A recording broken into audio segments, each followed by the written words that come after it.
Doctor साहब, तपाईँलाई Everest नेपालमा हार्दिक स्वागत छ। ल हस्, धन्यवाद। आज एकाएक कतै चर्चा पनि थिएन, प्रधानमन्त्री शेरबहादुर देउवाले विश्वासको मत दिने, हुन त 1 महिनाभित्रमा लिनु पर्थ्यो प्रधानमन्त्री नियुक्त भएको हिसाबले। काहीँ कतै सङ्केत केही थिएन, अचानक बिहान 10 बजे संसद सचिवालयमा अथवा त्यो कार्यसूचीमा, संसदको कार्यसूचीमा प्रधानमन्त्रीले विश्वासको मत लिने भन्ने कुरा सार्वजनिक भयो। यो गोप्य राखिया थियो अथवा ठ्याक्कै आज गरिया थियो? अचानक संसदको पहिलो बैठकमै शेरबहादुर देउवाले विश्वासको मत लिनुको पछाडिको अनेक किसिमका तर्क वितर्कहरू भइरहेछन्। यसको रहस्य अर्थपूर्ण कुनै त्यस्तो केही देख्नु भएको छ डाक्टर साहबले? मैले यहाँबाट सुरु गरेँ। होइन, यो त अब शेरबहादुर त ज्योतिषीको दिग्दर्शनमा चल्ने हुन्। ज्योतिषीले हिजो बेलुका 9 बजे नै सबैभन्दा सुयोगयुक्त चाहिँ भोलि छ हजुर भनेछ नि त। फेरि ज्योतिषीवादी हुन् नि त शेरबहादुर। ज्योतिषीले साइत निकाल्दियो, कुरा सिद्धियो। तर अब ज्योतिषले साइत निकालेर सङ्ख्याको पनि हिसाब गर्नुपर्ने थियो होला। काहीँ कतै पाएको सूचना अनुसार शुक्रबार र शनिबार राति बसेका गठबन्धनका प्रमुख नेताहरूको बैठकले नै यो निर्णय गर्यो। जति ढिलो गर्यो ओली उति खेल्छन् भन्ने हिसाबले उनीहरू नै यो निर्णयमा पुगे भन्नेहरू पनि छन्। शेरबहादुर देउवा, प्रचण्ड, माधव नेपाल र उपेन्द्र यादव बसिसकेपछि यो कुरा गोप्य राखिएको थियो र आज चाहिँ बिहानै 10 बजे उनीहरूले खोले भन्नेहरू पनि छन्। यो हुनसक्छ डाक्टर साहब? होइन, हुन सक्ला। पोलिटिकल्ली गठबन्धन भएपछि गठबन्धनका नेताहरू भेट्नु, अर्को पक्षले कस्तो किसिमको चालबाजी गर्ला त्यसको आधारमा प्रतिरोधात्मक उपायहरू अवलम्बन गर्नु, त्यो संसदीय व्यवस्थामा सामान्य कुरा भयो। तर हुँदाहुँदै पनि यी त ज्योतिषीवादी नेता हुन् नि त। अब ज्योतिषीले होइन हजुर यो भोलि नै गर्नु राम्रो हुन्छ, हजुरको योग फल त्यस्तो छ भनिदिएपछि अब अरू जम्मै कुरा त गौड भइगयो नि। तपाईँको मूल जे हो, आस्थाको तपाईँको बिन्दु जे हो, तपाईँ जस्तो जे भए पनि तपाईँको मूलभूत दर्शन त त्यो हो नि त। जस्तो इन्डियामा अहिले कुरा भनिरहेछन् कि मोदीको बारेमा 800 वर्षपछि सबैभन्दा गौरवशाली नेता इन्डियाले अब आज पाएको छ।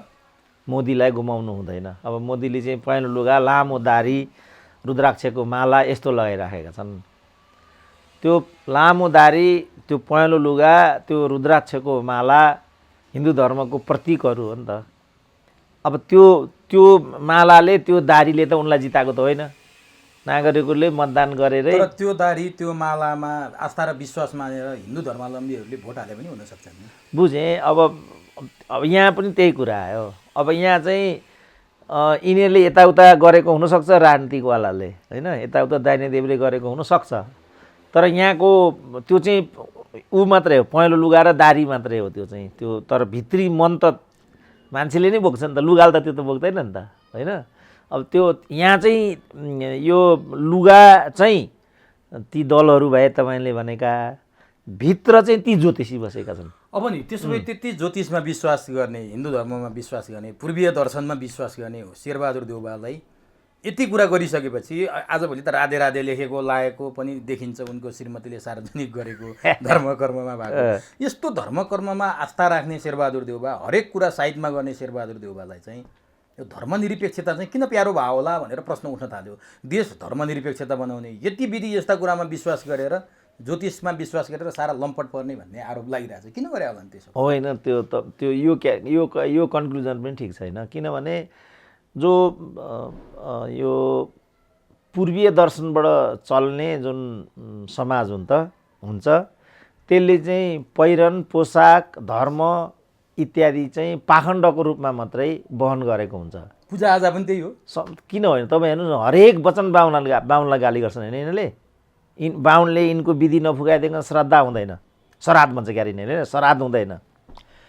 अब बाहुनले मन्त्र नभनिकन, टिको नलगाइदिन, बाहुनले जनै नलगाइदिकन कोही पनि मान्छे पवित्र हुँदैन हिन्दू धर्ममा। तर बाहुनलाई भन्दा बढी अरूलाई गाली गर्छन् त यिनीहरूले। ल भन्नु त, अब अहिले त यिनीहरूको जुन पाखण्ड छ, जुन यिनीहरूको राजनीतिक दुश्चरित्र छ, त्यो पनि बाहुनवादको कारणले भएको अरे। यहाँको अविकास पनि बाहुनवादले नै गर्दा अरे। अब बाहुनले नै गर्दा आज यो सबै भएको छ भन्छन्, हो त। तर पण्डित दीनबन्धु पोखरेलले दलित पुजारीको विषय उठाए। अब मन्दिरहरूमा दलित पुजारी हुनुपर्छ भनेर छाती चौडा गरेर बोले। त्यो त महान कार्य होला नि। त हुन्छ त त्यस्तो। त्यसो भने ल उनले दलित पुजारी भन्दे, होइन, दलितसँग भाइ सम्बन्ध गर्न तयार छन् त दिनबन्धु पण्डित? यो फेरि अर्को अतिवाद हो। यो त के भने समाजभित्र चाहिँ गढेर बसेको विकृति हो नि। गढेर बसेको विकृतिलाई सजिलै तपाईँ पन्छाउन सक्नुहुन्न नि। तपाईँ जति धनी हुनुहोस्, तपाईँ जुनसुकै विकसित मुलुकमा गएर बसेको हुनुहोस्, तर तपाईँलाई बाबुको अंश चाहिन्छ। तपाईँ जहाँसुकै गएर बस्नुहोस्, तपाईँ आफ्नो चरित्र अहिले तपाईँ हेर्नु एनआरएनमा तपाईँ हेर्नु, विश्वभरि रूपमा तपाईँ अमेरिकामा हेर्नुहोस्, जापानमा हेर्नुहोस्, नेपालीहरूको हेर्नुहोस् त मसल्सको लडाइँ, कुटाकुट। त्यो नेपाली भन्ने जहीँ गए पनि नेपाली हुन्छ भन्ने कुरा यहाँबाट देखिन्छ। किनभने ऊ चाहिँ आधुनिक भएको छैन। ऊ सुट लगाउँछ, अङ्ग्रेजी बोल्न जान्दछ, अमेरिकामा बसेको पनि छ, तर त्यतिमै आधुनिक भइन्छ र? त्यसको लागि त एउटा प्रक्रिया चाहिन्छ नि। मान्छे लेखेको हुनसक्छ, पढेको हुनसक्छ है, तर आधुनिकता ऊभित्र चाहिँ स्थापित भइसकेको हुन्छ भन्ने कुरा चाहिँ अपेक्षा गर्न सकिँदैन। म भन्छु नि, पूर्वकै सबभन्दा ठुलो पूर्वको गान्धी भन्थे। ती पूर्वका गान्धी चाहिँ उनको मुख्य काम चाहिँ राई लिम्बूलाई जनै यस्तो लगाइदिने, यसरी योबाट चाहिँ मान्छे शुद्ध हुन्छ, विकसित हुन्छ हो कि के हो? अब राई लिम्बूले जनै लाउँदा त्यो शुद्ध हुन्छ कि विकसित हुन्छ, त्यो एउटा डिबेटको विषय भयो। मैले लेख्दा तीबाट शुद्ध र विकसित त नहुनु पर्ने हो। मनको शुद्धता नै शुद्धताको वास्तविकता हुनुपर्ने मैले बुझ्दा। अब जनै लगाउँदैमा नलगाउँदैमा फलानु गर्दैमा त्यो शुद्धिकरण हुन्छ भन्ने कुरा व्यक्तिगत रूपमा मलाई लाग्दैन। तर उनको आस्था चाहिँ के थियो भने त्यसबाट नै मान्छे चाहिँ शुद्धिकरणको प्रक्रियामा जान्छ र उनले जीवनभर त्यही कुरा गरे। तर ती मान्छेले तिनै राई लिम्बू भन्नेहरूको हातबाट छोएर खाएको हामीले कहिले पनि देख्यौँ न। कसको प्रपन्नाचार्यको कुरा गर्नुभयो? प्रपन्न त आफै राई हो नि बाबु। कसको कुरा गर्नुभयो? होइन, व्यक्तिको कुरा नगरौँ न, प्रवृत्तिको कुरा गरौँ, त्यतिमै आज टुङ्ग्यौँ न। अब प्रपन्नाचार्य त आफै राईका छोरा हुन् नि, काले राई नै हो उनी त आफै राईका छोरा हुन्, कुरै सिद्धिहाल्यो होइन। तर मुख्य कुरा चाहिँ के भने पहिलो कुरा त त्यो गर्ने कर्ता ऊ आफै नै रूपान्तरित हुनु पर्यो। जस्तो छुवाछुत हुँदैन भनेपछि छुवाछुतलाई चाहिँ व्यवस्था गर्न सक्ने हुनु पर्यो। तपाईँ छुवाछुत हुँदैन भन्नुहुन्छ भने तपाईँले चाहिँ छुवाछुत मुक्त व्यवहार र आचरण गर्न सक्नु पर्यो। अब एउटा व्यक्तिले, जस्तो तपाईँको परिवार छ, आमा छ, बाबु छ, छोरा छ, छोरी छ होइन, सबैका आफ्ना मतहरू छन्। तपाईँको आमा एउटा कट्टरतामा हुनुहुन्छ, बुवाहरूको कट्टरतामा हुनुहुन्छ, तपाईँको श्रीमतीको पनि आफ्नै खालको होला। ल मानिलिउँ तपाईँ क्रान्तिकारी हुनुभयो, तपाईँले के गर्न सक्नुहुन्छ त? त्यहाँ बाहिर त पुरै गर्छु क्रान्तिका, भित्र गयो भने अब भ्रान्तिमै पर्छ। अनि सिद्धिनु कुरा यो यो यो पहेँलो लुगा लगाउने फलानु गर्ने कुरा पनि त्यही हो। भनेपछि शेरबहादुर देउवाको बाहिर बोल्ने एउटा हुन्छ, भित्र अर्को हुन्छ भन्ने कुरा चाहिँ हामीले अहिले देउबामा केन्द्रित भएर कुरा गरे हुनाले मात्रै। किनभने आजभोलि आर्जु देउबाले खुब पहेँलो लुगा लगाएको, पूजा गरेको फोटाहरू सार्वजनिक गर्दै हुनाले त्यसको केही अर्थ छ कि भनेर मात्रै जान्न खोजेको थिएँ। यस्तो छ कि जस्तो राणा प्रधानमन्त्रीहरू दैनिक गौ पूजा नगरी, गौदान नगरी, ब्राह्मणलाई नखुवाइकन आफू भोजन ग्रहण गर्दैनथे। त्यसो भने के राणाहरू सही अर्थमा हिन्दू धर्मका सही प्रयोगकर्ता हुन् त भन्ने कुरा आयो। उनीहरू वास्तवमा धर्मात्मा थिए त? के हो धर्मात्मा भनेको, के हो धर्म भनेको कुरा आयो नि त। जस्तो म चाहिँ एउटा हिन्दू परिवारमा जन्मेको छु। कतिपय परम्परागत कुरामा म अलिकति उदार छु। इमान्दार भन्नुहुन्छ भने मलाई धर्मनिरपेक्षता मन पनि पर्छ व्यक्तिगत रूपमा। तर धर्मको नाममा मान्छे जे गर्छन् त्यो मलाई मन पर्दैन। एक, धर्मनिरपेक्षता जसरी नेपालभित्र ल्याइयो त्यो उपयुक्त विधिबाट ल्याइएन भन्ने लाग्छ मलाई। दुई, धर्मनिरपेक्षता मलाई त मन त पर्छ व्यक्तिगत रूपमा, तर जुन विधिबाट जे प्रयोजनार्थ हुनु पर्यो त्यो धर्मनिरपेक्षता ल्याइयो यो देशमा, त्यसको विधि उपयुक्त थिएन भन्ने लाग्छ मलाई। त्यो आफैमा ठिक हो, प्रक्रिया गलत भयो।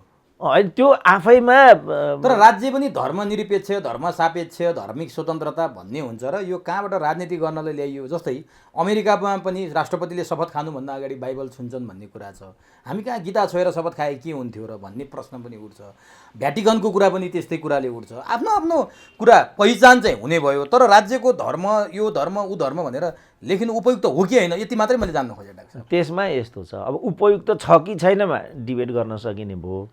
मलाई उपयुक्त लाग्छ भने उपयुक्त छ भनिदिने भए, उपयुक्त लाग्दैन भने उपयुक्त छैन भनिदिने। तर एउटा विश्लेषकको हिसाबले तपाईँले आफ्नो व्यक्तिगत रूपमा भन्दा पनि राज्यले कुनै धर्म बोकेर अथवा धर्मनिरपेक्ष भएर अथवा सापेक्ष भएर स्वतन्त्र भएर काम गर्ने हो कि राज्यको आफ्नो निहित राजनीतिक उद्देश्य हुन्छ कि के हुन्छ? होइन, त्यो त मैले मेरो कुरा त भनिहालेँ नि। मलाई धर्मनिरपेक्षता मनपर्छ, मैले अघि भनिसकेँ। म हिन्दू परिवारमा जन्मेको हुँ, मेरो धार्मिक स्ट्याटस पनि उल्लेख गरेँ मैले। म भन्नाले एज ए होल जो समाजको इन्डिभिजुअल छ नि, समाजको इन्डिभिजुअल चाहिँ कस्तो चाहन्छ कस्तो चाहँदैन भन्ने कुरा इन्डिभिजुअलको कुरा भयो होइन। अब तपाईँले सोध्नुभएको सन्दर्भमा चाहिँ अब ग्लोबल प्र्याक्टिस के छ त? तपाईँ हेर्नुहोस्, जान्न खोजेँ। यस, चान्जुन 200 चाहिँ राष्ट्रहरू छन् संयुक्त राष्ट्रसङ्घ अन्तर्गत भने विश्वमा चान्चुन, त्यसमध्ये केही नभए पनि 152 राज्यहरू चाहिँ इसाई धर्म राज्यहरू छन्। 152 होइन, त्यसपछि झन्डै 52-55 राज्यहरू यो इस्लाम धर्मावलम्बी छन्, मुस्लिम धर्मावलम्बी छन् होइन। यहाँ अलिकति एक दुई सङ्ख्याको यताउता 45 जति जस्तो छ इसाई राज्यहरू, एक दुईवटा सङ्ख्या यताउता पऱ्यो, अथवा 207 जति पुग्छन् कि विश्व राष्ट्रहरू, त्यो जम्मै हेर्नुपर्छ होइन। कतिले संयुक्त राष्ट्रसङ्घको सदस्यता पनि लिएका छन्, के पनि छ त्यहाँ होइन। अब चान्चुन 12-14वटा राष्ट्र चाहिँ बौद्ध धर्मावलम्बी छन् विश्वमा। एउटा राज्य चाहिँ जीव राज्य छ, इजरायल। भनेपछि एउटा हिन्दू राष्ट्र नेपाल थियो पहिला। अब हिन्दूको चाहिँ केही पनि छैन। अनि यो हिन्दू भन्ने चाहिँ के भुइँफुट्टा हो? यसको चाहिँ राज्य हुँदैन काहीँ पनि। केही नभए 14-15% त हिन्दू धर्मावलम्बी त होला नि विश्वभरिमा। सबभन्दा ठुलो त भारतै छ, आफू धर्मनिरपेक्ष नै छ भारत त। त्यसोभन्दा धेरै जनसङ्ख्या त्यहाँ छ होइन। अनि जत्रो जनसङ्ख्या भए पनि अब सङ्ख्याको हिसाबले 82% भन्दा बढी चाहिँ हिन्दू धर्मावलम्बी छन् यहाँ भन्ने छ होइन। त यो चाहिँ धर्मनिरपेक्ष राज्य बनाइयो, कुन सा बहादुरी भयो त भन्ने कुरा। अब यो हाम्रो हाम्रो कुरा होइन, आम नेपालीको कुरा होइन, यो जसले गरेको हो तिनीहरू चाहिँ यसको के जवाब छ भनेको हामीलाई उनीहरूले जवाब दिनु पऱ्यो नि त। जस्तो लोकतन्त्र ल्याइयो होइन, माओवादी जनयुद्ध लडियो नि। अब किन लडिएको थियो त माओवादी जनयुद्ध? आज लड्नेहरूसँगै यसको उत्तर छैन। उनीहरूले उत्तर दिनु पऱ्यो नि, यसको जवाबदेही लिनुपर्छ नि उनीहरूले। त्यसपछि जनआन्दोलन, यो लोकतन्त्रको कुरा भयो होइन। लोकतन्त्र ल्याइयो, किन ल्याइयो त लोकतन्त्र? 2/3 ल्याइयो नि। उनीहरूले के भने 2/3 भएपछि, सुविधाको बहुमत भएपछि हामी ड्याम चाहिँ के भनेदेखि समृद्धि पनि दिन्छौँ भने नि त। खोइ त भनेको अहिले। अनि त्यो भन्ने बित्तिकै प्रतिगामी भन्छन्। हो त प्रतिगमन 1, 2 धार्मिकको बारेमा तपाईँलाई मैले लामो क्रोनोलोजी भने नि। त्यो फेरि अचानक यो आयो डाक्टर साहब, यसमा छलफल गरौँला भन्ने थिएन। यो ज्योतिषले कहाँ पुऱ्याइदियो न, ठिक छ डाक्टर साहब भनिदिनु थियो। अब मैले अघि त मैले आफ्नो भने नि त आफ्नो व्यक्तिगत स्ट्याटस, म हिन्दू परिवारमा किन मैले पनि यो भनिरहेको छु भने एउटा यो मोस्टोवाला सम्बन्धी संस्थाको कार्यक्रममा म चाहिँ प्रमुख अतिथि कि यस्तै केही भएर गएपछि मैले त्यहाँ त्यो कार्यक्रम बारेमा मलाई लागेका, मस्टो पूजा बारेमा मलाई लागेका, जाने बुझेका, ठिकै तपाईँले भन्नुभयो। किनभने त्यसमा म ज्ञाता पनि होइन, त्यसको म जानकार पनि होइन, न म संस्कृतिविद हुँ। म त खालि एउटा आधुनिक इतिहासको विद्यार्थी हुँ। कम्युनिजममा मेरो चाहिँ एक्सपर्टिजम छ, यति हो मैले जानेको। अरू कुरामा त म सिकारु मात्रै हुँ। त त्यही सिकारु विषयमा उनीहरूले मलाई बोलाइदिएपछि बजारुहरूले त त्यो गर्ने प्रायोजक नै मै हुँ भन्दै अत्यधिक मलाई नै बदनाम गर्ने र त्यो जो कार्यक्रम छ त्यो चाहिँ हिन्दू धर्मलाई फुटाउने क्रिस्चियनहरूको कार्यक्रम हो र डलरवादीको भनेर बुई बुई बुई बुई गरेर मैले भनेको एउटा छु, मैले बोलेको एउटा छु, त्यसमा मेरो पोजिसन आफ्नै छ। तपाईँकै यसमा आफ्नो पोजिसन के हो भनेर मैले सोधे पनि त हुन्छ नि तिनीहरूले। तपाईँको यस्तो कुरा सुनियो, यसमा तपाईँको चाहिँ खास भन्नु कुरा के छ भनेर संसारभरको अन्तर्वार्ता मलाई लिनेहरूले त्यसमा नि अन्तर्वार्ता लिँदै हुँदैन। उनीहरूको मकसद के हो भने मलाई बदनाम गर्ने र के सिद्ध गर्ने भने म यो इसाईको क्रिस्चियनको चाहिँ मिसनरी हुँ, किनभने मेरो साथी केबी रोकाए हुन्। हेर्नुहोस् यिनीहरूको बुझाइ हो। मैले यसलाई मात्रै भन्न खोज्दै के प्रश्न पारेको भने मेरो धर्म हिन्दू परिवार हो, म हिन्दू परिवारमा जन्मेको हुँ। धार्मिक दृष्टिकोणले मलाई धर्मनिरपेक्षता अत्यधिक मनपर्छ, त्यसका आफ्नै कारणहरू पनि छन्। तर मेरो यसमा तपाईँको साथी केबी रोकाए भनेर आफै भन्नु, उहाँलाई धर्मनिरपेक्षता मन परेको छैन अरे फेरि अहिले आएर हामीसँगैको अन्तर्वार्तामा भन्नु, यो गलत रहेछ, मलाई त मनै परेको छैन, हुन त म क्रिस्चियन हुँ भन्नुहुन्छ उहाँले। फेरि म क्रिस्चियन हुँ, मलाई धर्मनिरपेक्षतै मन परेको छैन, यो बेकार गरियो छ भन्नुहुन्छ। अब त्यही त, अब किनभने उहाँ क्रिस्चियन हो नि त, म त हिन्दू परिवारमा जन्मेको मात्रै हुँ, म त जन्मेको मात्रै हुँ नि। हिन्दू धर्ममा लिएर मेरो आफ्नै दृष्टिकोण छ, तर मेरो धर्म कोलम भन्यो त म त लेखिहाल्छु, धर्म हिन्दू त लेखि नै हाल्छु म त, होइन। तर तपाईँको यो धर्मको कुन कुरा कस्तो लाग्छ, कुन कुरा कस्तो लाग्छ भनेर एउटा विश्लेषकको रूपमा तपाईँहरूले मलाई सोध्नुभयो भने त कन्सेन्ट प्रो एन्ड कन्स म भन्छु, मेरा आफ्नै रिजर्भेसन पनि छन्, होइन। अब उहाँको त के छ भने उहाँ क्लियर कट क्रिस्चियन हो, स्वीकार्नु भएको छ, होइन। क्लियर कट मेरो आस्थाका दृष्टिकोणले म चाहिँ क्रिस्चियन मतावलम्बी हुँ, आस्थाका दृष्टिकोणले। तर उहाँ त्यस्तो कट्टर क्रिस्चियन है, डाक्टर साहबसँग साथी भावनाले मात्रै मैले यति जान्ने एउटा सानो डाक्टर साहबसँग अनुमति मागेँ, उहाँ फेरि हिन्दू राष्ट्र खोजिरहनु भएको छ क्या अहिले। अब यस्तो हुन्छ नि त, जस्तो अहिले प्रचण्डहरू चाहिँ कट्टर माओवादी हो नि त, होइन। अब माओवादीको आफ्नै धार्मिक आफ्नै राजनीतिक दर्शन प्रतिबद्धताहरू पनि त होला नि त। उहाँहरूले चाहिँ किन वाम सरकार छोडेर शेरबहादुरको प्रधानमन्त्रीत्व चाहनुभयो त? त्यसो भने शेरबहादुरको प्रधानमन्त्रीत्व चाहनुको उहाँहरूको प्रष्टीकरण है डाक्टर साहब। केपी ओलीले परिवर्तन फाल्न थाले, संविधान फाल्न थाले, केपी ओली संविधान विरोधी हुन्, व्यवस्था विरोधी हुन्, यिनलाई राखिरहने भने यो व्यवस्था धरापमा पर्छ। त्यसकारण बरु 62-63 आन्दोलनका हामी सहकर्मीहरू एक ठाउँमा आएर अहिले प्रधानमन्त्री को पार्टीको के पार्टीको गठबन्धन के छोडिदिउँ, व्यवस्था त जोगाउँ कम्तीमा भनेर हामी एक ठाउँमा आएको भन्छन् उनको प्रष्टीकरण। अब त्यसो भने केबी रोकाएको पनि होइन, म क्रिस्चियन होला नहुला जे पनि होला, तर यो बाटोबाट चाहिँ नेपालको राष्ट्रियता नरहने भयो। यसलाई एक ठाउँमा राख्नको लागि केबी रोकाको बुझाइमा हिन्दू धर्म चाहियो, नेपाली सेना चाहियो, राष्ट्र संस्था चाहियो। अनि माओवादीले यो कुरा भन्न मिल्छ भने अनि एउटा अर्को क्रिस्चियनले चाहिँ यो कुरा भन्न मिल्छ कि मिल्दैन त? तर डाक्टर केबी रोकायामाथि उठेको प्रश्न मैले संयोगवश यो प्रसङ्ग आयो हुनाले यति जान्न चाहिहालेँ। ठिक छ, उहाँलाई हिन्दू राष्ट्र नै चाहिएको छ भने अथवा राष्ट्र संस्था नै चाहिएको छ भने, हिजोको मैले केही गल्ती गरेँ भनेर उहाँले मेरै कार्यक्रममा भन्नुभएको छ, त्यो उहाँलाई त्यो भइरहेछ भने क्रिस्चियन धर्म छोडेर म हिन्दू धर्मावलम्बी भएँ भन्नु न त। उहाँले त आफू क्रिस्चियन हुने, हिन्दू धर्म चाहिन्छ भनेर ती क्रिस्चियन मान्ने जति मान्छेहरू छन् उनीहरूलाई झन् उद्वेलित पार्ने र यहाँ चाहिँ भद्रगोल बनाउनलाई मात्रै गर्नुभयो भनेर आरोप लागिरहेको छ क्या उहाँमाथि। त्यो होला कि नहोला भनेर मात्रै होइन। अब बुझेँ त, यहाँ त जस्तो भनौँ न, अब यहाँ राजनीतिक रूपमा जहाँ हामी गइरहेका छौँ नि, अहिले जहाँ हामी गइराखेका छौँ, यसलाई पनि त एक खालको भद्रगोल भन्न सकिने भयो नि त त्यसो भने। किनभने ल एन्ड अर्डर थियो, यहाँ कल कारखाना खुलेका थिए, राजमार्गहरू बनेका थिए, राम्रो विश्वविद्यालयको प्राज्ञिक अनुशासन थियो, सबै कुराहरू थिए नि त। अब हामीले लोकतन्त्र ल्यायौँ, लोकतन्त्र त ल्याएका छौँ, तर यो सबै कुरामा त विचलन आयो नि। कि तपाईँ यो कुरा मान्नुहुन्न? यो त 100% सत्य। त्यसो भने यसलाई के भन्ने त? त्यसो भने मैले यो सबै किन भइरहेछ त डाक्टर साहब? अब त्यहाँ जाउँ त।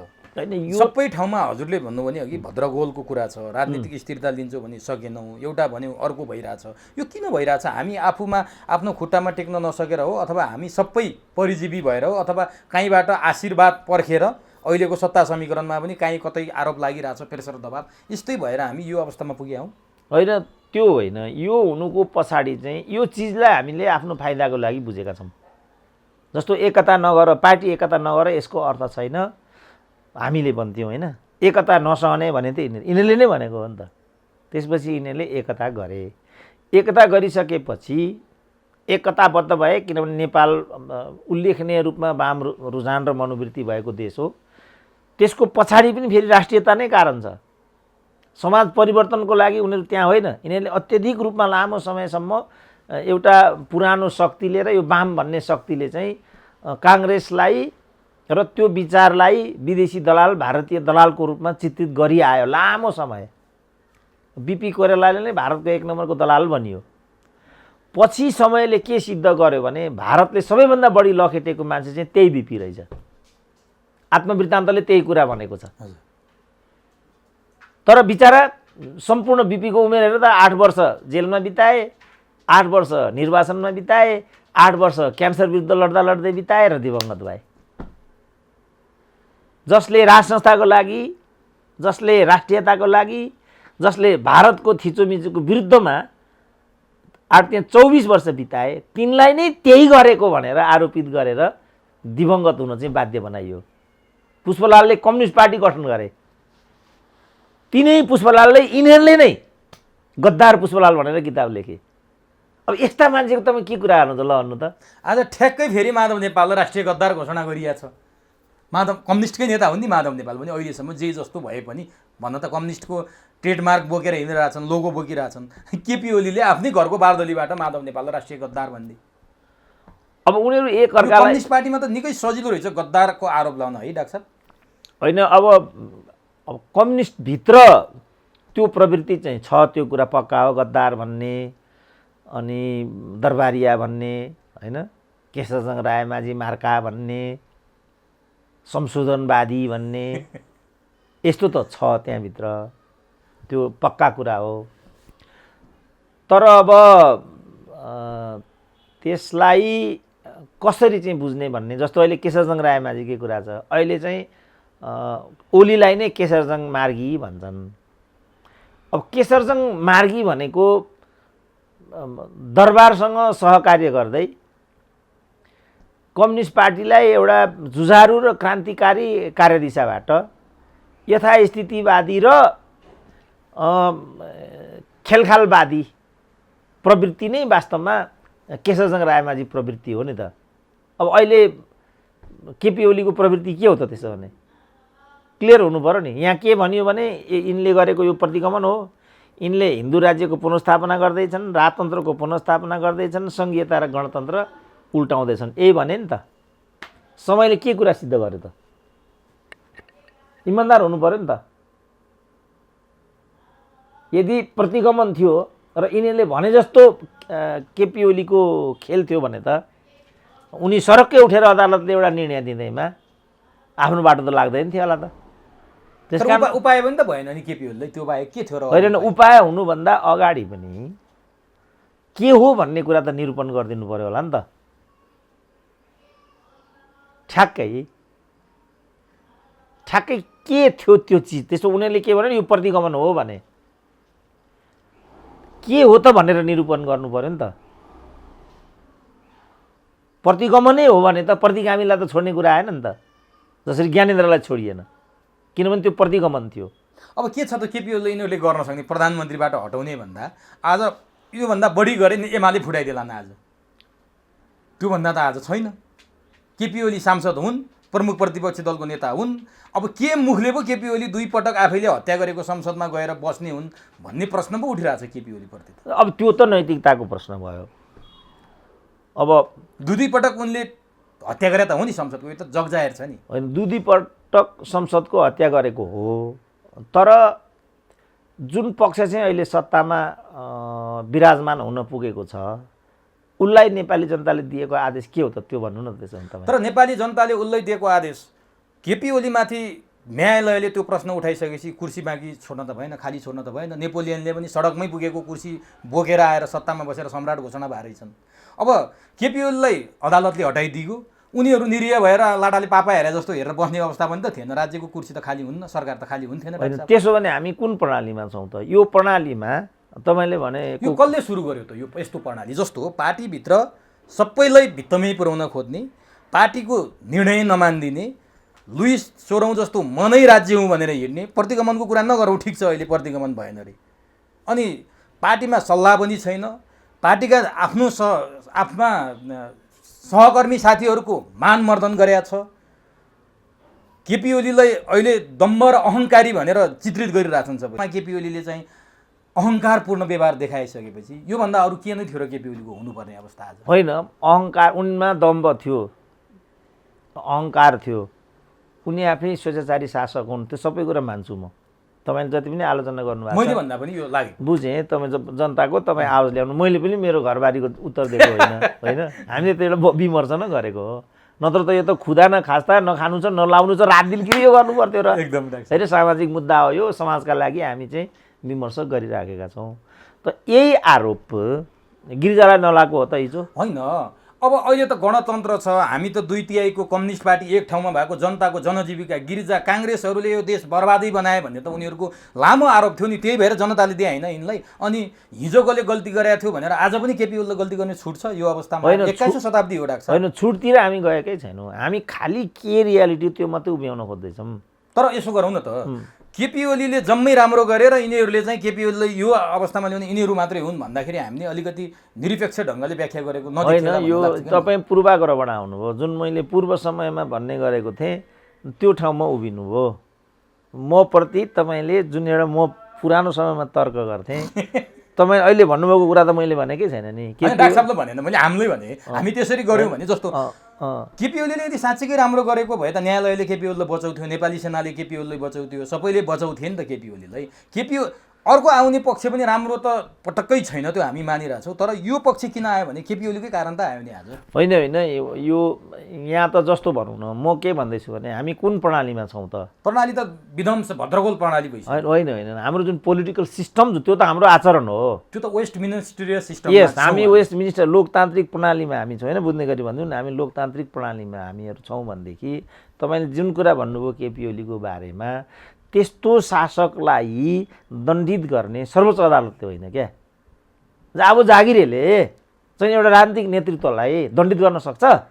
उसले त कानुनका धारा उपधारा व्याख्या मात्रै गरिदिने हो। त्यो कहाँबाट भयो हो? योमा पनि प्रश्न उठिरहेको छ क्या। डाक्टर साहबले भनेको कुरामा आज धेरै जनमत त्यसको पछाडि छ। सर्वोच्चले होइन नि प्रधानमन्त्री नियुक्ति गर्ने, त्यो कसले बनायो, बाध्य कसले पार्यो, त्यो अदालतभित्र राजनीति कसले छिराइदियो, त्यहाँ म खोज्दैछु क्या। होइन होइन, बाध्य पार्यो, त्यो बाध्य पारेको कुरा मात्रै पो उद्घाटित गरिदिने हो त। ल बाध्य पारे, ल केपी ओली र विद्या भण्डारीले नै बाध्य बनाए। त्यसो भने विद्या भण्डारीले जुन तर्कको आधारमा यो गरिराखेकी छिन्, के तर्कको आधारमा उनले यो गरेकी छिन् त नेपाली जनताले थाहा पाउनु पर्यो नि। जस्तो भनाइ अहिले के छ भने 149 र 153 सांसदहरूले चाहिँ आफ्नो तर्फबाट त्यहाँ क्लेम गरेको भन्ने छ। विद्या भण्डारीले यसो हेरिन्, त्यति सङ्ख्या त हाउसको छँदै छैन, चाहन्छन् 307, त्यो सङ्ख्या दुईटालाई गर्दा 307 पुग्छ, 275 को हाउस छ। 1 2 अब एमाले ऊ भन्छ काङ्ग्रेसको सरकार बनाउनुपर्छ भन्नेमा सही गरिदिइराखेको छ। अनि एमाले भन्नेले आफ्ना सांसदहरू मेरा यति हुन् त भन्ने नै भयो। तपाईँको परिवारमा कति सदस्य छन्? श्रीमती होला, छोरी होला, छोरो होला, बाउ होला, आमा होला, तपाईँको यी 5 जनामा तपाईँहरूको 5वटै मत पनि होला, ल मानिलिउँ।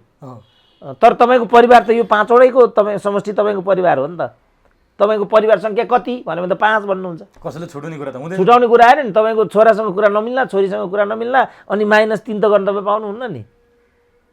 भनेपछि उनले यसो हेरिन्, हेर्दाखेरि केही पनि कुरा मिल्दैन। सुरुमा चाहिँ टिपेस लगाएको छ, फ्रड छ, दाइने छ, देब्रे छ भन्ने कुराहरू हामीले कुनै न कुनै रूपमा सुन्दै आएका थियौँ।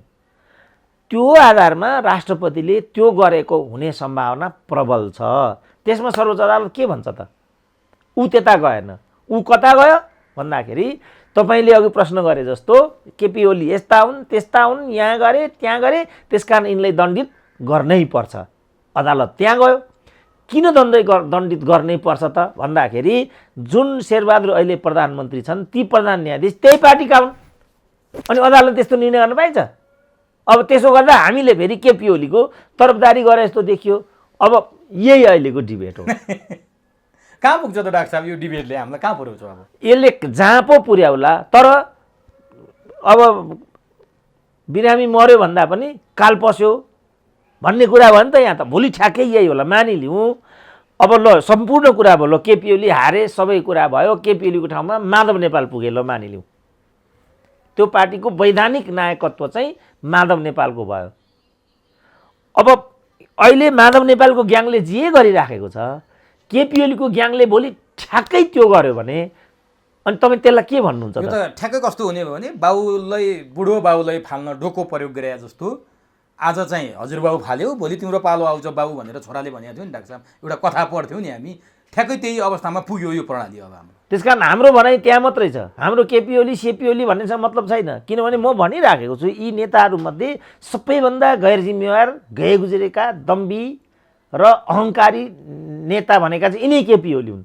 तर के गर्नुहुन्छ त? केपी ओलीलाई प्रधानमन्त्री हामीले बनाएको होइन नि, संसदीय दलको नेता हामीले पनि बनाएको होइन नि, पार्टीको अध्यक्ष तपाईँहरूले बनाएको हो। र हाम्रो त पार्टी सदस्यता पनि छैन नि। उनीहरूको पार्टीसँग हाम्रो लिनु दिनु पनि केही छैन, न यता छ न उता छ, हाम्रो त केही पनि छैन। तर उनीहरूले अध्यक्ष बनाए त कस्तो अध्यक्ष बनाए त भन्दा 5 वर्षको लागि कन्फर्म भनिदिए। अब उनीहरू के भन्छन्, किन त्यसो भने समयमा महाधिवेशन गरेन? अनि त्यसो भने काङ्ग्रेसले चाहिँ समयमा महाधिवेशन गर्यो, राप्रपाले गर्यो, माओवादीले गर्यो भन्ने, माओवादीले झन्सार त्यो त छोड्दै 40 वर्ष भइसक्यो भन्छन्। अनि यो मधेसवादीले गर्यो, कसैले पनि गरेका छैन। अनि ठ्याक्कै केपी ओलीले मात्रै 5 वर्षमा किन गरिदिनु पर्ने हो? किनभने 3 वर्षदेखि त त्यसै पनि कोभिडमा छ विषय। त्यस कारण यो पनि मिलेन। त्यस कारण हाम्रो भनाइ चाहिँ के हो भन्दाखेरि, केपी ओली जस्तासुकै हुन्, तिमीले लड्ने भनेको त्यही पार्टीभित्र हो। तर डाक्टर साहब अब यिनीहरूले त्यो पार्टीभित्र लड्ने र नलड्ने भन्ने कुराको डिक्लेयर अब अन्तिममा आएको जस्तो लाग्यो। किनभने डाक्टर साहब, आज शेरबहादुरले विश्वासको मत लिने तयारी भइसक्यो। यो अवस्थामा शेरबहादुर देउबा त 60 सिटे त हुन्, माओवादीले दियो भने पनि र जसपाको एउटा हाङ्गोले दियो भने पनि उनको 122-23 भन्दा बढी पुग्ने अवस्था छैन। माधव नेपाल समूहले नदिएर उनी फेरि प्रधानमन्त्रीमा यो कार्यकाल, बाँकी कार्यकाल रहने अवस्थै छैन। या त उनले संसद विघटन गर्नुपर्छ, अथवा त्योमा के छ फेरि त्यहाँ अर्को रोइलो हुने होला, त्यो हामी जानकार छैनौँ। माधव नेपाल समूहले भनिसक्यो, संस्थागत निर्णय त आएन, तर त्यहाँका सांसदहरूले बोलिसके कि हामीले संसद पुनर्स्थापना भइसकेपछि अदालतको फैसला अनुसार शेरबहादुरलाई मत दिनु हाम्रो कर्तव्य हो। रामकुमारी झाँक्री यही भनिरहेछन्, विरोध खतिवडा यही भनिरहेछन्, मेटमणि चौधरी यही भनिरहेछन्, स्वयं माधव नेपाल पनि बैठकमा बसेर यही भनिसकेपछि अब 23 जनाबाट 40 जना पुऱ्याउँछौँ हामी अब शेरबहादुरको पक्षमा भनिरहेछन्। हुन पनि अस्ति केपी ओलीले बोलाएको संसद दलको बैठकमा जम्मा 70 जना उपस्थित भइसकेपछि विभिन्न आकलन भइरहेको थियो। यो के हुन लाग्यो हो? 40 जनाले यदि शेरबहादुरलाई मत दिए, अथवा 23 जनाले दिए, अथवा उनलाई पुग्ने 10 जनाले दिए भनेपछि के हुन्छ एमालेको अवस्था त्यति बेला? अब हामीले त दलीय हिसाबले हेर्ने हो। दलीय हिसाबले त एमालेले निर्णय गर्यो, नदिने निर्णय गरिसक्यो विश्वासको। त्योभन्दा परतिर गएको कुरालाई त हामी अब अराजनैतिक ठान्छौँ हामी चाहिँ। किनभने सर्वोच्चको फैसलाले सजिलो बनाइदियो नि त यिनीहरूलाई। होइन, उनीहरूलाई हामी भन्दैनौँ। त्यसैले अघि मैले भने नि त, त्यो निर्णय गर्ने सर्वोच्च को हो त भने नि त मैले। नियम के हुन्छ विधिको शासनमा भने, सर्वोच्चले जे निर्णय गर्छ त्यो सबैको लागि सिरोपर हुनुपर्छ। कानुनै बनिहाल्यो त्यो। यो चाहिँ नियमको कुरा भयो, लोकतान्त्रिक अभ्यासको कुरा भयो यो, होइन? अब त्यसै कारण हामीले भनेको के भन्दाखेरि, उसले भनेको ठ्याक्कै हाउस मात्रै पुनर्स्थापित गरिदिने। उसले गर्ने 2-3 कार्यक्षेत्रहरू थिए। 1, हाउस पुनर्स्थापना गरिदिने। 2 महिना अगाडि मात्रै मैले हाउस पुनर्स्थापना गरिदिएकोमा कुन औचित्यका आधारमा चाहिँ तिमीले यो हाउसलाई पुनः विघटन गरेको? त्यसकारण किन तिमीलाई चाहिँ मानहानिको कारबाही नगर्ने भनिकन केपी ओलीलाई हतकडी लगाइदिएको भए पनि हामीलाई केही भन्नु थिएन। किनभने केपी ओलीले हतकडी लाउन लायक मानिस हुन्। यसमा 2 मत छैन। तर उनले परमादेश जारी गरे। अनि परमादेशको के हो त तर्क? किन परमादेश जारी गर्नु पर्यो? हाउस पुनर्स्थापना गरेर जुन चाहिँ हस्ताक्षरित चाहिँ सूची हो, त्यो सूची अनुसार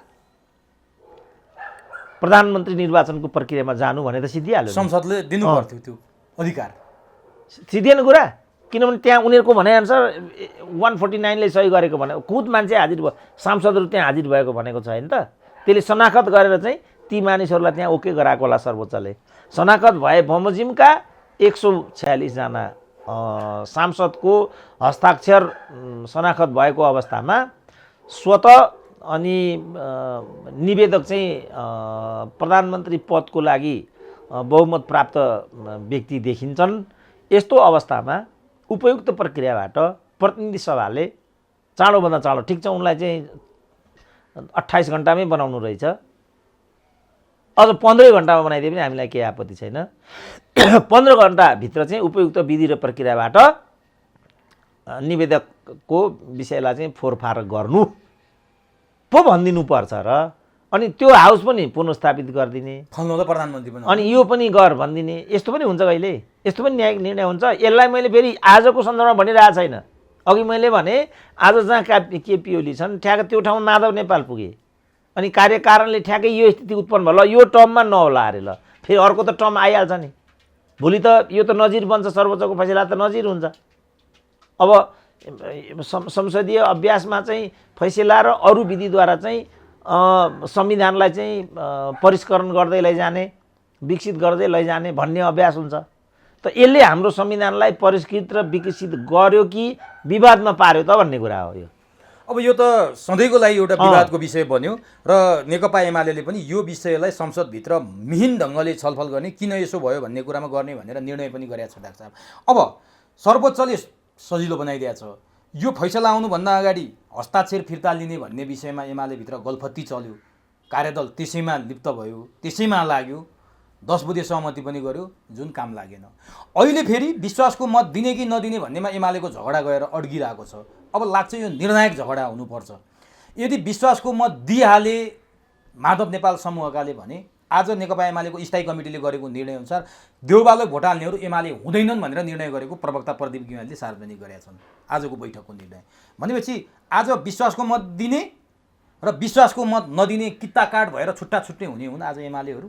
होइन, अझ तपाईँले भने जस्तो हुँदैन, फाइनलतिर आयो भन्ने कुरा हुँदैन। अब फाइनलतिर विषय जान्छ कसरी भने यो चाहिँ अदालतको निर्णय बमोजिम हो। यसमा निर्णय पनि गर्नु पर्दैन, व्हिप पनि लाग्दैन, दाहिने पनि लाग्दैन, देब्रे पनि लाग्दैन, कुरा सिद्धियो भन्छन्, उनीहरूले त्यो अनुसार गर्छन्।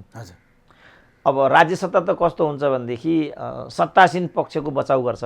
राज्यका संयन्त्रहरू अदालत होस्, संसद होस्, अरू संस्थाहरू हुन्। अब त्यही निर्वाचन आयोग भन्नुहोस् न, अब बिस्तारै शेरबहादुरपट्टि फर्किन्छ। त्यो हिजो नजानिदो गरी केपी ओलीको सेवा गर्थ्यो, त्योभन्दा पहिला नजानिदो गरी प्रचण्डहरूको सेवा गर्थ्यो। आज त्यहाँ जसपाको किता काट छ। अब बिस्तारै अब चाहिँ जसपाको उपेन्द्रपट्टि फर्किन्छ। यो यस्तो निर्लज्ज संरचनाहरू हुन्छन् नि यिनीहरू। त्यसै कारण हामीले भन्यौँ यो संवैधानिक निकायहरूमा राजनीति नगरौँ न, प्रहरीलाई राजनीतिकरण नगरौँ, प्रशासनलाई राजनीतिकरण नगरौँ, कूटनीतिलाई राजनीतिकरण नगरौँ। अब तपाईँ हेर्नुहोस् न, धमाधम केपी ओलीले गरेका निर्णयहरू फिर्ता हुन थाले कि थालेन? 11 जना राजदूत जो सिफारिस भएको थिए बिचराहरू कहीँ जानै नपाएर आज रद्द भयो। अब यो नयाँ होइन नि, उपेन्द्र यादवकै पालामा विगत समयमा यस्तो भएको थियो। उहाँले चाहिँ युएसको युकेको राजनीति गर्नु सक्नुभएको थियो त्यही बेला। यसरी नै एग्रिमो बाटामा आउँदै थियो, जस्तो अहिलेको पनि एग्रिमो फर्किन खोज्दैछ। अब यसले नेपालको अन्तर्राष्ट्रिय छवि कस्तो हुन्छ होला त? ल मानिलिनु एग्रिमो आयो, तिनीहरूको नाममा आयो, 11बाट चाहिँ उनीहरूको नाममा एग्रिमो आयो। अब यहाँ त उनीहरूले रद्द गरिसकेका छन्, अनि फेरि उनीहरूले 11 जनाको नाम पठाउनुपर्छ। अनि त्यसलाई चाहिँ अन्तर्राष्ट्रियले कसरी हेर्छ होला त? हामीले गरेको डिबेट त यहाँ हो नि त। उनीहरूको बुझाइ चाहिँ आफू नपाएर भन्ने छ, तर हामीले डिबेट गऱ्यौँ। मलाई अहिले पनि हिजो पनि एउटा साथीहरूको म समूहमा थिएँ, डाक्टर साहब अरू सबै कुरा उच्चारण गरिदिनुहोस्, यो राजदूतवाला कुरा चाहिँ उच्चारण नगरिदिनुहोस्, नपाएरै भन्ने हुन्छ भनेर साथीहरू त्यहाँ चिन्ता व्यक्त गर्दै थिए। अब त्यस्तो सुनिन्छ पनि होला तल, सरी फर द्याट। तर के भने 11 जना राजदूत फिर्ता आए, मतलब 11 जना राजदूतको एग्रिमो फिर्ता आयो। ल अब तुरुन्त फेरि अर्कोलाई एग्रिमो मागेर पठाउनु भनेको उहाँ हाजिरै भएको छैन। अनि त्यसलाई चाहिँ अन्तर्राष्ट्रियले कसरी हेर्दो हो त हामीलाई? त त्यसपछि प्रहरीमा अब गृहमन्त्रीको भनेर सोसियल मिडियामा अघि मैले देखेँ, जसले ब्याजीलाई उछिनेको छ त्यसलाई भविष्यमा प्रमोसनको लागि प्राथमिकतामा राखिँदैन भनेको छ। अब यसको मतलब भोलिको आइजीमा आजदेखि राजनीति सुरु भइसक्यो। किन ब्याजीलाई उछिनेर सायद यिनीहरूले दुई जनाको लडाई छ त्यहाँ। होइन, हिजोसम्म त एकजनालाई मात्रै ब्याजीबाट उछिन्न पुर्यायो नि त। हो, एकजनालाई पुरा छ। अब नाम किन लिनु पर्यो र मान्छेले थाहा पाइहाल्छ। अब ब्याजीबाट त्यसरी उचालेर लिएर आए। अब त्यसमा पनि के मेलतोल भएन, के भयो अर्कोलाई लगेर हुले त्यहाँ। अब त्यसले चाहिँ परिणाम पाइराखेको छैन। अर्को पार्टी गृहमन्त्री हुन आइपुग्यो, अब उसको आशय के होला भने फेरि जसरी पनि त्यहाँ आफ्नो अनुकूलको चाहिँ लैजानुपर्ने होला बा अब आउने चुनावमा प्रहरीलाई त उनीहरूको त्यही त हो, सुन छुटाउने, चुनावमा यताउता गर्ने, अनि व्यक्तिगत रूपमा उनीहरूलाई दुरुपयोग गर्ने, यही रूपमा नै यिनीहरूले सेना प्रहरीलाई दुरुपयोग गरे हाम्रो देशमा। त्यही भएको हुनाले उनीहरूलाई कि गृह मन्त्रालय चाहिन्छ, कि अर्थ मन्त्रालय चाहिन्छ, कि परराष्ट्र मन्त्रालय चाहिन्छ। कारण यो हो नि त, नत्र भने जम्मै मन्त्री समान होइनन्। अर्थ मन्त्री चाहिँ माथि हुने, गृह मन्त्री चाहिँ माथि हुने, अनि विज्ञान प्रविधि सामान्य प्रशासन विज्ञान प्रविधि मन्त्रालयको चाहिँ अर्थ भन्ने हुन्छ। त्यसो भने तपाईँ एउटा कार्यक्रमको प्रस्तुतता चाहिँ हाई हाई हुने, अनि अर्कोको चाहिँ अर्को त्यस्तो पनि हुन्छ। प्रस्तुतता भने प्रसिद्धि हो नि त। तपाईँले क्वालिटी दिनुभयो भने कुनै संस्थामा बस्नुहोस्, क्वालिटी दिनुभयो भने सिद्धिहाल्यो नि, तपाईँको ट्रेडमार्क नै त्यही क्वालिटी हुन्छ। तर यहाँ त मानेन, होइन फलानुको भनेपछि हैसियत माथि हुने भयो, तिलानुको भनेपछि हैसियतै नहुने भयो। त्यस्तो त हुँदैन नि। प्रोफेसर भनेपछि पार्टीको प्रोफेसर चाहिँ प्रोफेसर, जनजातिको प्रोफेसर चाहिँ जनजाति प्रोफेसर, अनि आफ्नै एउटा प्राज्ञिक हैसियतको प्रोफेसर चाहिँ गन्ती न मन्तीको प्रोफेसर। तर यहाँ त हुन्छ नि त्यस्तो नि। त यो जुन हाम्रो अभ्यास छ, यो अभ्यासै हाम्रो गलत छ। यसरी हामीले जानु नै हुँदैन। त हामीले ठिक्क जे हो, जे यसका चाहिँ सिद्धान्तहरू हुन्छन्, जे यसको चाहिँ परिपाटी हुन्छ, त्यो जगमा उभिएर हामीले चाहिँ सोच्नुपर्नेमा, व्यवहार गर्नुपर्नेमा हाम्रो नेतृत्वले यो सब कुरालाई चाहिँ छोडिदियो। अब त्यही निर्वाचन आयोग होइन, तपाईँ त्यो ऋषि कटेलको पार्टीलाई त्यो चुनाव चिन्ह र नाम अर्को पार्टीले लगिसकेको अवस्थामा अनि त्यसले ऋषि कटेलको पार्टीको नाम दिने अधिकार राख्थ्यो त? दियो नि। त्यसपछि विषय अदालतमा आयो। यही अदालत त हो नि, सुतेर बसिरह्यो। जब उसलाई चाहियो त्यही फाइल फेरि रिओपन, त्यस्तो पाइन्छ? अनि त्यसपछि त्यो हिजो ऋषि, अब ठ्याक्क जुन बेला उनीहरूलाई चाहियो ऋषि कटेललाई दिन नमिल्ने भनिदियो। यस्तो हुन्छ? अब यो कसले गरेको त? अहिले वक्तव्य निकालेर हिँड्छन् यिनीहरू। त्यही अदालतले, त्यही निर्वाचन आयोगले गरेको काम होइन यो? अनि अदालतको चाहिँ दाहिने देब्रे कुरा गर्छन्। त्यही अदालतले गरेको काम होइन यो? ल त्यही मुद्दामा बालुवाटारको फाइलमा अनि त्यो दीप बस्नेत चाहिँ जेल जानुपर्ने, करोडौँ रुपियाँको चाहिँ धरौटी राख्नुपर्ने, अनि गसेदारको चाहिँ गसेदारको त्यो जुन फैसला सुनाए विशेष अदालतका अध्यक्ष न्यायाधीशहरूको एकाएक सरुवा भयो। फेरि त्यो के हो? फेरि त्यो सर्वोच्च अदालतले यसमा आपत्ति जनाएको छ, किन त्यस्तो फैसला सुन्यौ भनेर सरुवा नै गरिदिइसक्यो। अब त्यो के हुन्छ? अब के सर्वोच्च अदालतको विश्वसनीयतै स्खलित भइसक्यो। अब सर्वोच्च अदालत त्यो भनेर त्यसको के अर्थ हुन्छ? उनीहरूले त गर्न खोजेको के होला भनेदेखि किन थोरैमा चाहिँ यिनलाई चाहिँ उन्मुक्ति दियौ, त्यसकारण भनेर कारबाहीतिर मान्छेको ध्यान विकर्षित गराएर विजय गसेदारलाई उन्मुक्ति दिने, यो होला उनीहरूको हिसाब चाहिँ। उन्मुक्ति पाएका हुन् डाक्टर साहब, आज तिनले भोट हाल्न त पाउने होइन रहेछन्, संसदमा जान पाउने पनि होइन रहेछ। वास्तवमा थुनामुक्त चाहिँ भनियो, खास के भएको हो विजय? होइन, यहाँ त केही नभए 2 करोड धरौटी राख्नुपर्ने थियो होला, बन्दी हुनुपर्ने थियो होला नि त। यहाँ त थुनिनु परेन भने मात्रै पनि ठुलो कुरा भएन। लगेर खुमबहादुर खड्का जस्तो मान्छे लगेर कति राखिदिए जेलमा भन्नु त? हाम्रो कृष्णबहादुर महराको कुन हालत भयो? त्यो त केही होइन, गर यो के अरे दिल्ली बजार खोरमा 9 महिना बस्दैमा के हुन्छ र भन्नु होला तपाईँले? त्यस्तो हो र भने? होइन, त्यो कहाँ भन्नु होला, त्यस्तो भन्ने हिम्मत हुनु पऱ्यो नि।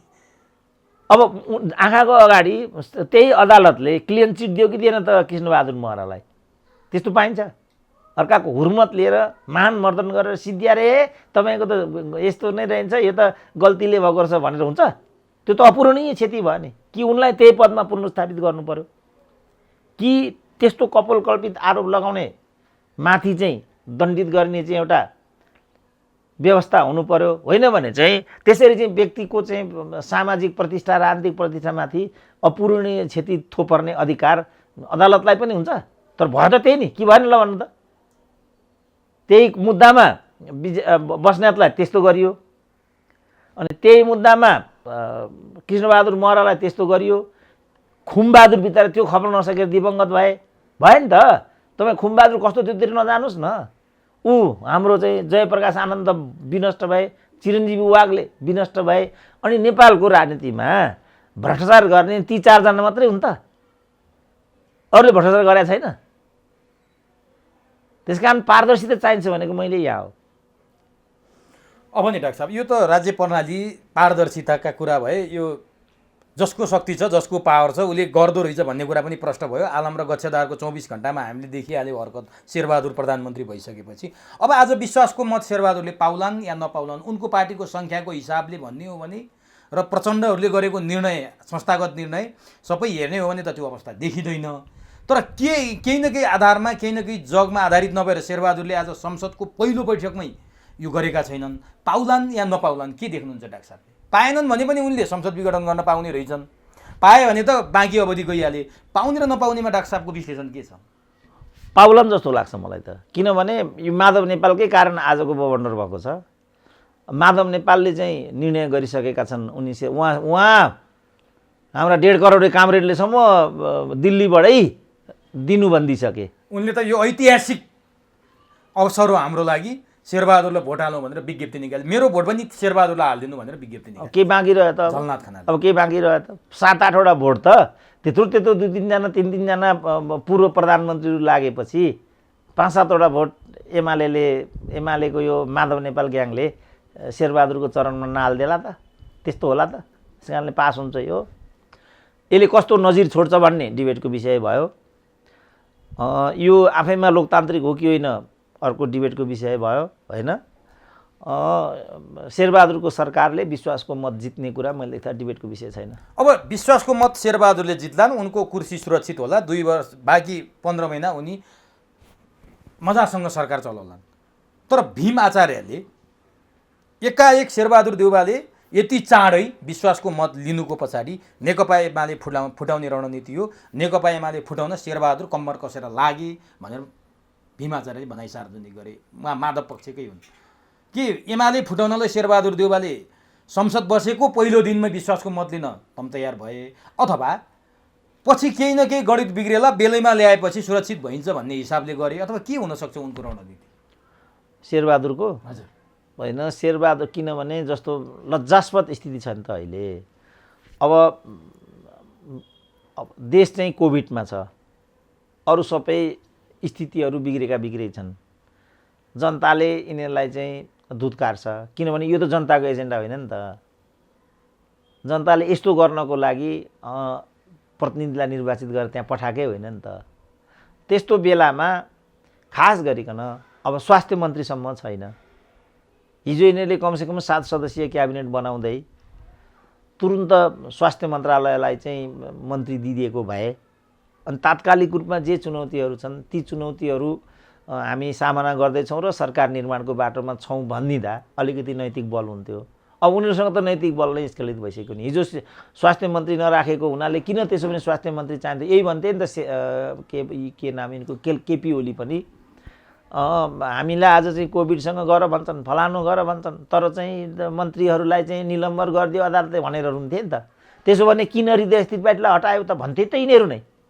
अनि अहिले चाहिँ अब थपक्क स्वास्थ्य मन्त्री राखी छोडेर एउटा गृह भयो, एउटा स्वास्थ्य भयो, परराष्ट्र भयो, होइन? किनभने यो त डिल गर्नुपर्ने हुन्छ, अरू कुराहरू हुन्छन्। ती मन्त्रालयहरू खाली राख्नुको सन्देशै अर्को जान्छ। अब गठबन्धनमा मोलतोल मिलेकै छैन होला, एउटालाई मन्त्री बनाए अर्को फुत्केर जानुपर्ने अवस्था छ। परालको खुट्टाको टेकेसो लाएर उभिया छन्, शेरबहादुर आफै पल्टिने अवस्थामा छन्। त्यसो भने अहिले त्यही अवस्थाले उनलाई चाँडै विश्वासको मत प्राप्त गर्नुपर्ने हतारो भयो भन्नु पर्यो हामीले। भनेपछि भीम आचार्यले भने जस्तो एमाले फुटाउनेतिर शेरबहादुर देउवा लागेका होइनन्? होइन।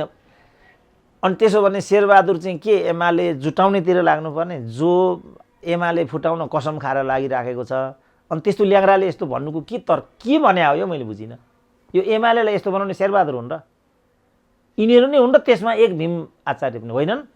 1 नम्बरमा बवन्डर गर्ने, तल सबैभन्दा ठुलो बवन्डर गर्ने यिनै होइनन्? तर आज भीम आचार्य र भीम रावलहरू त त्यस्तो बवन्डरबाट आज पार्टी मिलाउनु पर्छ भन्नेमा अग्रसर भएको छन् नि। भीम रावलले के भन्न बाँकी राखेर केपी ओलीलाई आज सबभन्दा बढी पार्टी एकता गर्नुपर्छ भन्नेमा उनै छन्।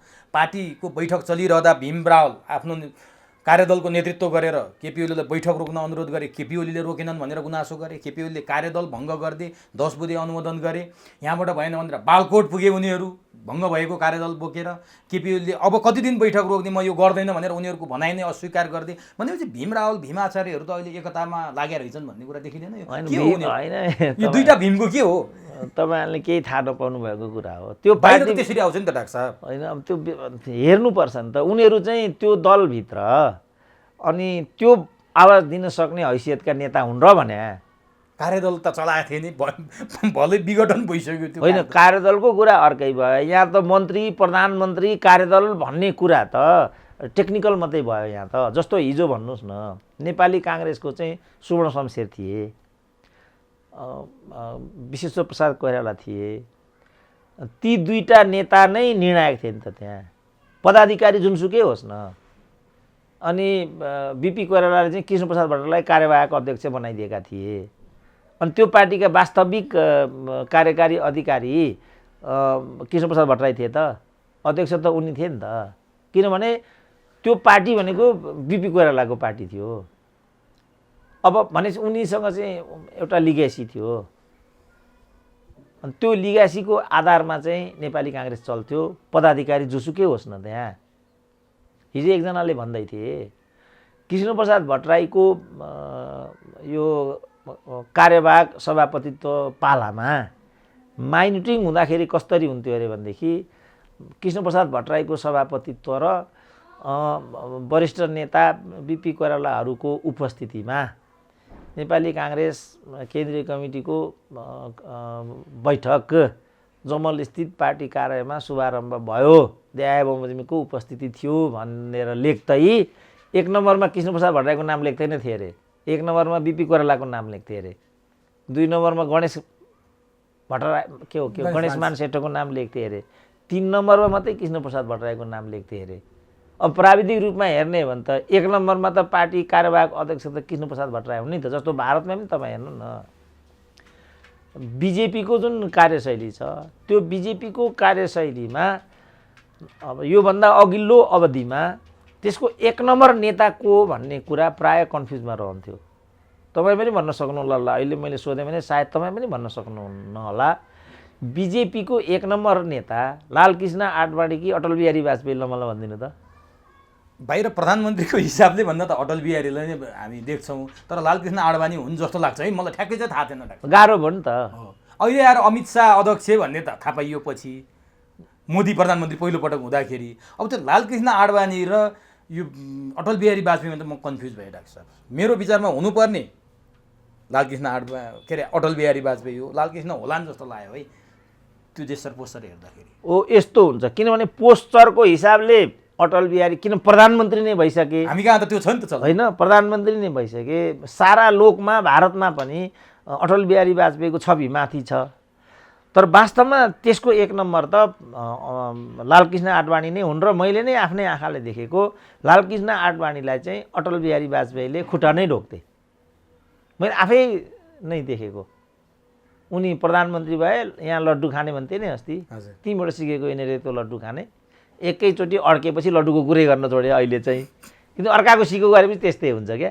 अनि त्यो लड्डु खुवाउने क्रममा चाहिँ अटल बिहारी वाजपेयीलाई उनले किन डिपिएम बसेका छन् त्यहाँ। अब त्यो हिसाबले पिएम उनी छन्, डिपिएम उनी छन्, एक्सपोजर अटल बिहारी वाजपेयीको नै माथि छ, क्यापेबिलिटीको दृष्टिकोणले पनि फेरि पोलिटिकल एरेनामा अटल बिहारी वाजपेयी नै छन्। तर इनफ्याक्ट त्यसको सिनियर नेता चाहिँ अटल बिहारी वाजपेयी के अरे लालकृष्ण आडवाणी हुन्। यस्ता कतिपय चाहिँ निटिग्रिटीहरू त्यहाँभित्र हुन्छन्। अब त्यो खालको लिगेसीमा आउनको लागि त जुन तपाईँले दुईवटा भीमहरूको कुरा गर्नुभएको छ, सुभाष नेम्बाङको कुरा पनि त्यही हो। यहाँ त चाहिँ त्यो पार्टीका लब्ध प्रतिष्ठित नेताहरू चाहिँ नेपथ्यमा धकेलिए क्या। अब त्यसको अहिले तपाईँले यस्तो सोध्नुहुन्छ भन्ने जानेको भए उनीहरूको म नामावली नै लिएर आइदिन्थेँ यहाँ। मेरो विचारमा तपाईँ यो एकछिन रोक्नुहोस्, त्यो नामावली ल्याउँछु म भन्छु। यो नेकपा एमाले भन्ने छ, यो नेकपा एमालेका वास्तविक प्राधिकार नेताहरू को हुन् त्यो त नपाला म यहाँ भन्छु। यिनीहरू मात्रै त्यो पार्टीका प्राधिकार नेताहरू हुन्। अरू सबै प्राविधिक रूपमा पदको कारणले, प्रचारको कारणले, अरू कारणले जोडिँदै आएका, थपिँदै आएका नेताहरू हुन्। अब म तपाईँलाई चाहिँ जुन यो नेकपा माले स्थापनाको 2035 सालको जुन नेकपा माले स्थापना पछिको पहिलो केन्द्रीय कमिटी हो, त्यो केन्द्रीय कमिटीका नेताहरूको यहाँ नाम भन्छु र यिनीहरू मात्रै यो पार्टीका संस्थापक र वास्तविक नेताहरू हुन्। अरू चाहिँ जोडिँदै आएका हुन्। तिनीहरूको नाम म भन्छु। 1 सीपी मैनाली, महासचिवै होला। 2 रत्नकुमार बान्तवा, अहिले उहाँ कसैको नाम कसैले सुन्दैन उहाँको नाम। 2 वरियतामा त यिनको इलाममा हत्या भएको थियो। नम्बर 2 मा यिनी वरियता, यिनी सीपी मैनाली पछि यिनी महासचिव हुने लाइनका नम्बर 2 मा हुने नि। यिनलाई चाहिँ इलाममा प्रहरी मुठभेडमा मारिएको थियो यिनलाई। रत्नकुमार बान्तवा। नम्बर 3 मदन भण्डारी, तिनै मदन भण्डारी। नम्बर 4 माधव नेपाल। नम्बर 5 ईश्वर पोखरेल। नम्बर 6 मुकुन्द न्यौपाने। नम्बर 7 अमृत बोहरा। नम्बर 8 जीवराज आश्रित। नम्बर 9 प्रदीप नेपाल। नम्बर 10 मोदनाथ प्रसिद्ध। ल हेर्नुहोस् यहाँ झलनाथ खनालको पनि नाम छैन। केपी ओली पनि छैनन्। जेलमा छन् त केपी ओली 35 सालमा अनि केपी ओली त जेलमा छन्। झलनाथै छैनन्। झलनाथै छैनन् नि यहाँ। अब अनि पछि आएर चाहिँ अनि 2-3 जना नेताहरू यसमा थपिएका छन्। धेरै पछि आएर त्यसमा थपिनेमा झलनाथ आफै छन् र वामदेव आफै छन्। यी हुन् नि यसका महत्त्वपूर्ण नेताहरू त। अब अहिले तपाईँ यो हेर्नुभयो भने जस्तो अब माधव नेपाल एकजना संस्थापक हुन्, त्यसमा दुई मत छैन। ईश्वर पोखरेल नै अस्तित्वको लडाइँमा पुगिसके। मुकुन्द न्यौपानेले त यिनीहरूले टाउकै उठाउन दिएका छैनन्, धेरैले चिन्दैनन्। हो कि बिचरा। अमृत बोहरालाई पनि यिनीहरूले कहाँ पठाए। जीवराज आश्रित त दिवंगत भइहाले। प्रदीप नेपालको स्थिति, स्वास्थ्य स्थिति एकदमै नाजुक भइगयो। मोदनाथ प्रसिद्ध पनि समाप्तिको दिशामा गए। त्यसपछिका नेताहरू चाहिँ कार्यकारणले समयक्रममा प्राविधिक दृष्टिकोणले बिस्तारै जोडिँदै आजको ठाउँसम्म आइपुग्यो। जस्तो सुभाष नेमाङको कुरा गर्ने भने सुभाष नेमाङ चाहिँ ल क्याम्पसका लेक्चरर हुन् हामीसँगै। ल क्याम्पसका लेक्चरर हुन्। 46-47 को परिवर्तन पछि जो 51 सालको चाहिँ अल्पमतको सरकार बन्यो एमालेको, त्यहाँ चाहिँ कानुन मन्त्रीमा लैजानु पर्ने भयो। हरेक विभिन्न कुरा आएला, जनजातिका कुरा आएर के कुराहरू आएला लगेर चाहिँ त्यहाँ के भयो भने उनलाई कानुन राज्य मन्त्रीमा लगिएको थियो। हाम्रो रावल थिए एकजना, यिनी सायद 2 जना मात्रै हुन् त्यसमा राज्य मन्त्री त्यो क्याबिनेटमा। अझ 3 जना, एकजना यो पोखराका थिए, एकजना के जलस्रोत मन्त्री हरिप्रसाद, यस्ता खालका 2-3 जना कति के सब त्यो हेर्नुपर्छ। तर जे होस् यी 3 जना चाहिँ राज्यमा हुन् त्यति बेला। सबभन्दा कनिष्ठमा भीम रावल नै हुन्। अब भीम रावल अब अङ्ग्रेजी, कम्प्युटर, शार्प माइन्डेड इत्यादि भएको हुनाले भीम रावललाई त्यहाँ लगिहाले। किनभने झलनाथको चाहिँ 47 सालको क्याबिनेटमा, जुन अन्तरिम क्याबिनेटमा यिनलाई चाहिँ सल्लाहकारको रूपमा राखेको थियो। झलनाथको मन्त्रीले झलनाथले आफ्नो सल्लाहकारमा राखेको थियो यिनलाई। अनि त्यो अनुभव पनि भयो। ईश्वर पोखरेल पनि मनमोहनको राजनीतिक सल्लाहकार थिए कि 51 मा उनी राजनीतिक सल्लाहकार थिए। अनि त्यहाँ उनी कानुन राज्य मन्त्री थिए हाम्रो सुभाष नेमाङ। अनि संविधानमा चाहिँ यो संवैधानिक निकायहरूको चाहिँ सदस्यमा कानुन मन्त्री पदेन सदस्य भन्ने रहेछ। अनि यिनै खालका यी हुन्छन् नि चतुरेहरू, ती मध्येको एउटा चतुरेले चाहिँ यो कानुन मन्त्री सदस्य हुनेछ भनेपछि राज्य मन्त्रीले हुँदैन, त्यहाँ कानुन राज्य फुल मन्त्री चाहिन्छ भनेर लगाइदिए। अब हेर्नुहोस् अझ अर्को एकजना यो होनहार नेता अशोक राई अहिले जसपामा छन्। अशोक राई पनि यहाँ राज्य मन्त्री छन्। अब के भयो भनेदेखि अब सुभाष नेमाङ पार्टीका साधारण सदस्य मात्रै होलान् मुस्किलले। अब उनी चाहिँ क्याबिनेट मिनिस्टर। अब अशोक राई चाहिँ जो थ्रु आउट पोलिटिकल क्यारियर लिएर आइराखेका छन्, उनी चाहिँ राज्य मन्त्री भनेपछि के भयो स्थिति भन्नु त? अब बिग्रिँदै अब राज्य सहायक मन्त्री भन्ने त कोही पनि, अब यो पछिल्लो क्याबिनेटमा यो केपी ओलीको क्याबिनेटमा पनि कोही सहायक मन्त्री थियो त? कोही पनि सहायक मन्त्री नखाने भयो। राज्य मन्त्री पनि नखाने भए मान्छेहरू डाइरेक्ट चाहिँ किन गाह्रो भयो? अब भनौँ न सुभाष नेमाङ वरियतामा कुनै कमिटीमा छैनन्। अब उनी चाहिँ डाइरेक्ट क्याबिनेट मिनिस्टर भएपछि पोल ब्युरोको मान्छेलाई चाहिँ क्याबिनेटमा लैजानु पर्यो भने कुन मन्त्री दिने भन्नु त? यस्तो अप्ठ्यारो। त यो कारणले यी तपाईँले अघि भन्नुभएका युवाहरू अनि तपाईँले भन्नुभएको अपरिहार्य स्थानमा आइपुगेका हुन्। उनीहरूको अपरिहार्य स्थानमा आउने बेलै होइन नि। त्यसपछि बिग्रियो। अब उनीहरूले के गर्यो भने खच गर्दै गर्दै गरिसकेपछि उनीहरूको मनमा पनि महत्त्वाकांक्षा जाग्यो। अब उहाँ अखिलको अध्यक्ष एउटा रिटायर भएको छैन, उहाँ सांसद भइसक्यो। उहाँ सांसद भएको छैन, उहाँ मन्त्री। अहिले रामकुमारी झाँक्रीहरूको समस्या त्यही हो। उनीहरूलाई त वास्तवमा 51 सालबाट यसरी बिग्रिरहेको रहेछ नि त कुरो त। मैले भने हो त्यहाँबाट बिग्रिनु यो कुरो त कसले भनिदियो र डाक्टर साहब? आजसम्म कसैले यसरी भनेको छैन। आज त भन्न दिनु पर्यो। सबै प्रायोजित अन्तर्वार्ताहरू नबजाऊ, प्रायोजित लेख रचनाहरू नछाप, त्यसले चाहिँ आधिकारिकता चाहिँ स्थापित हुँदैन, मिसलिडिङ हुन्छ, सोसाइटी बिग्रिन्छ। मैले तपाईँहरूले के ठाउँ त्यसै सुरेन्द्र केसी करा भनिरहनु भएको छ?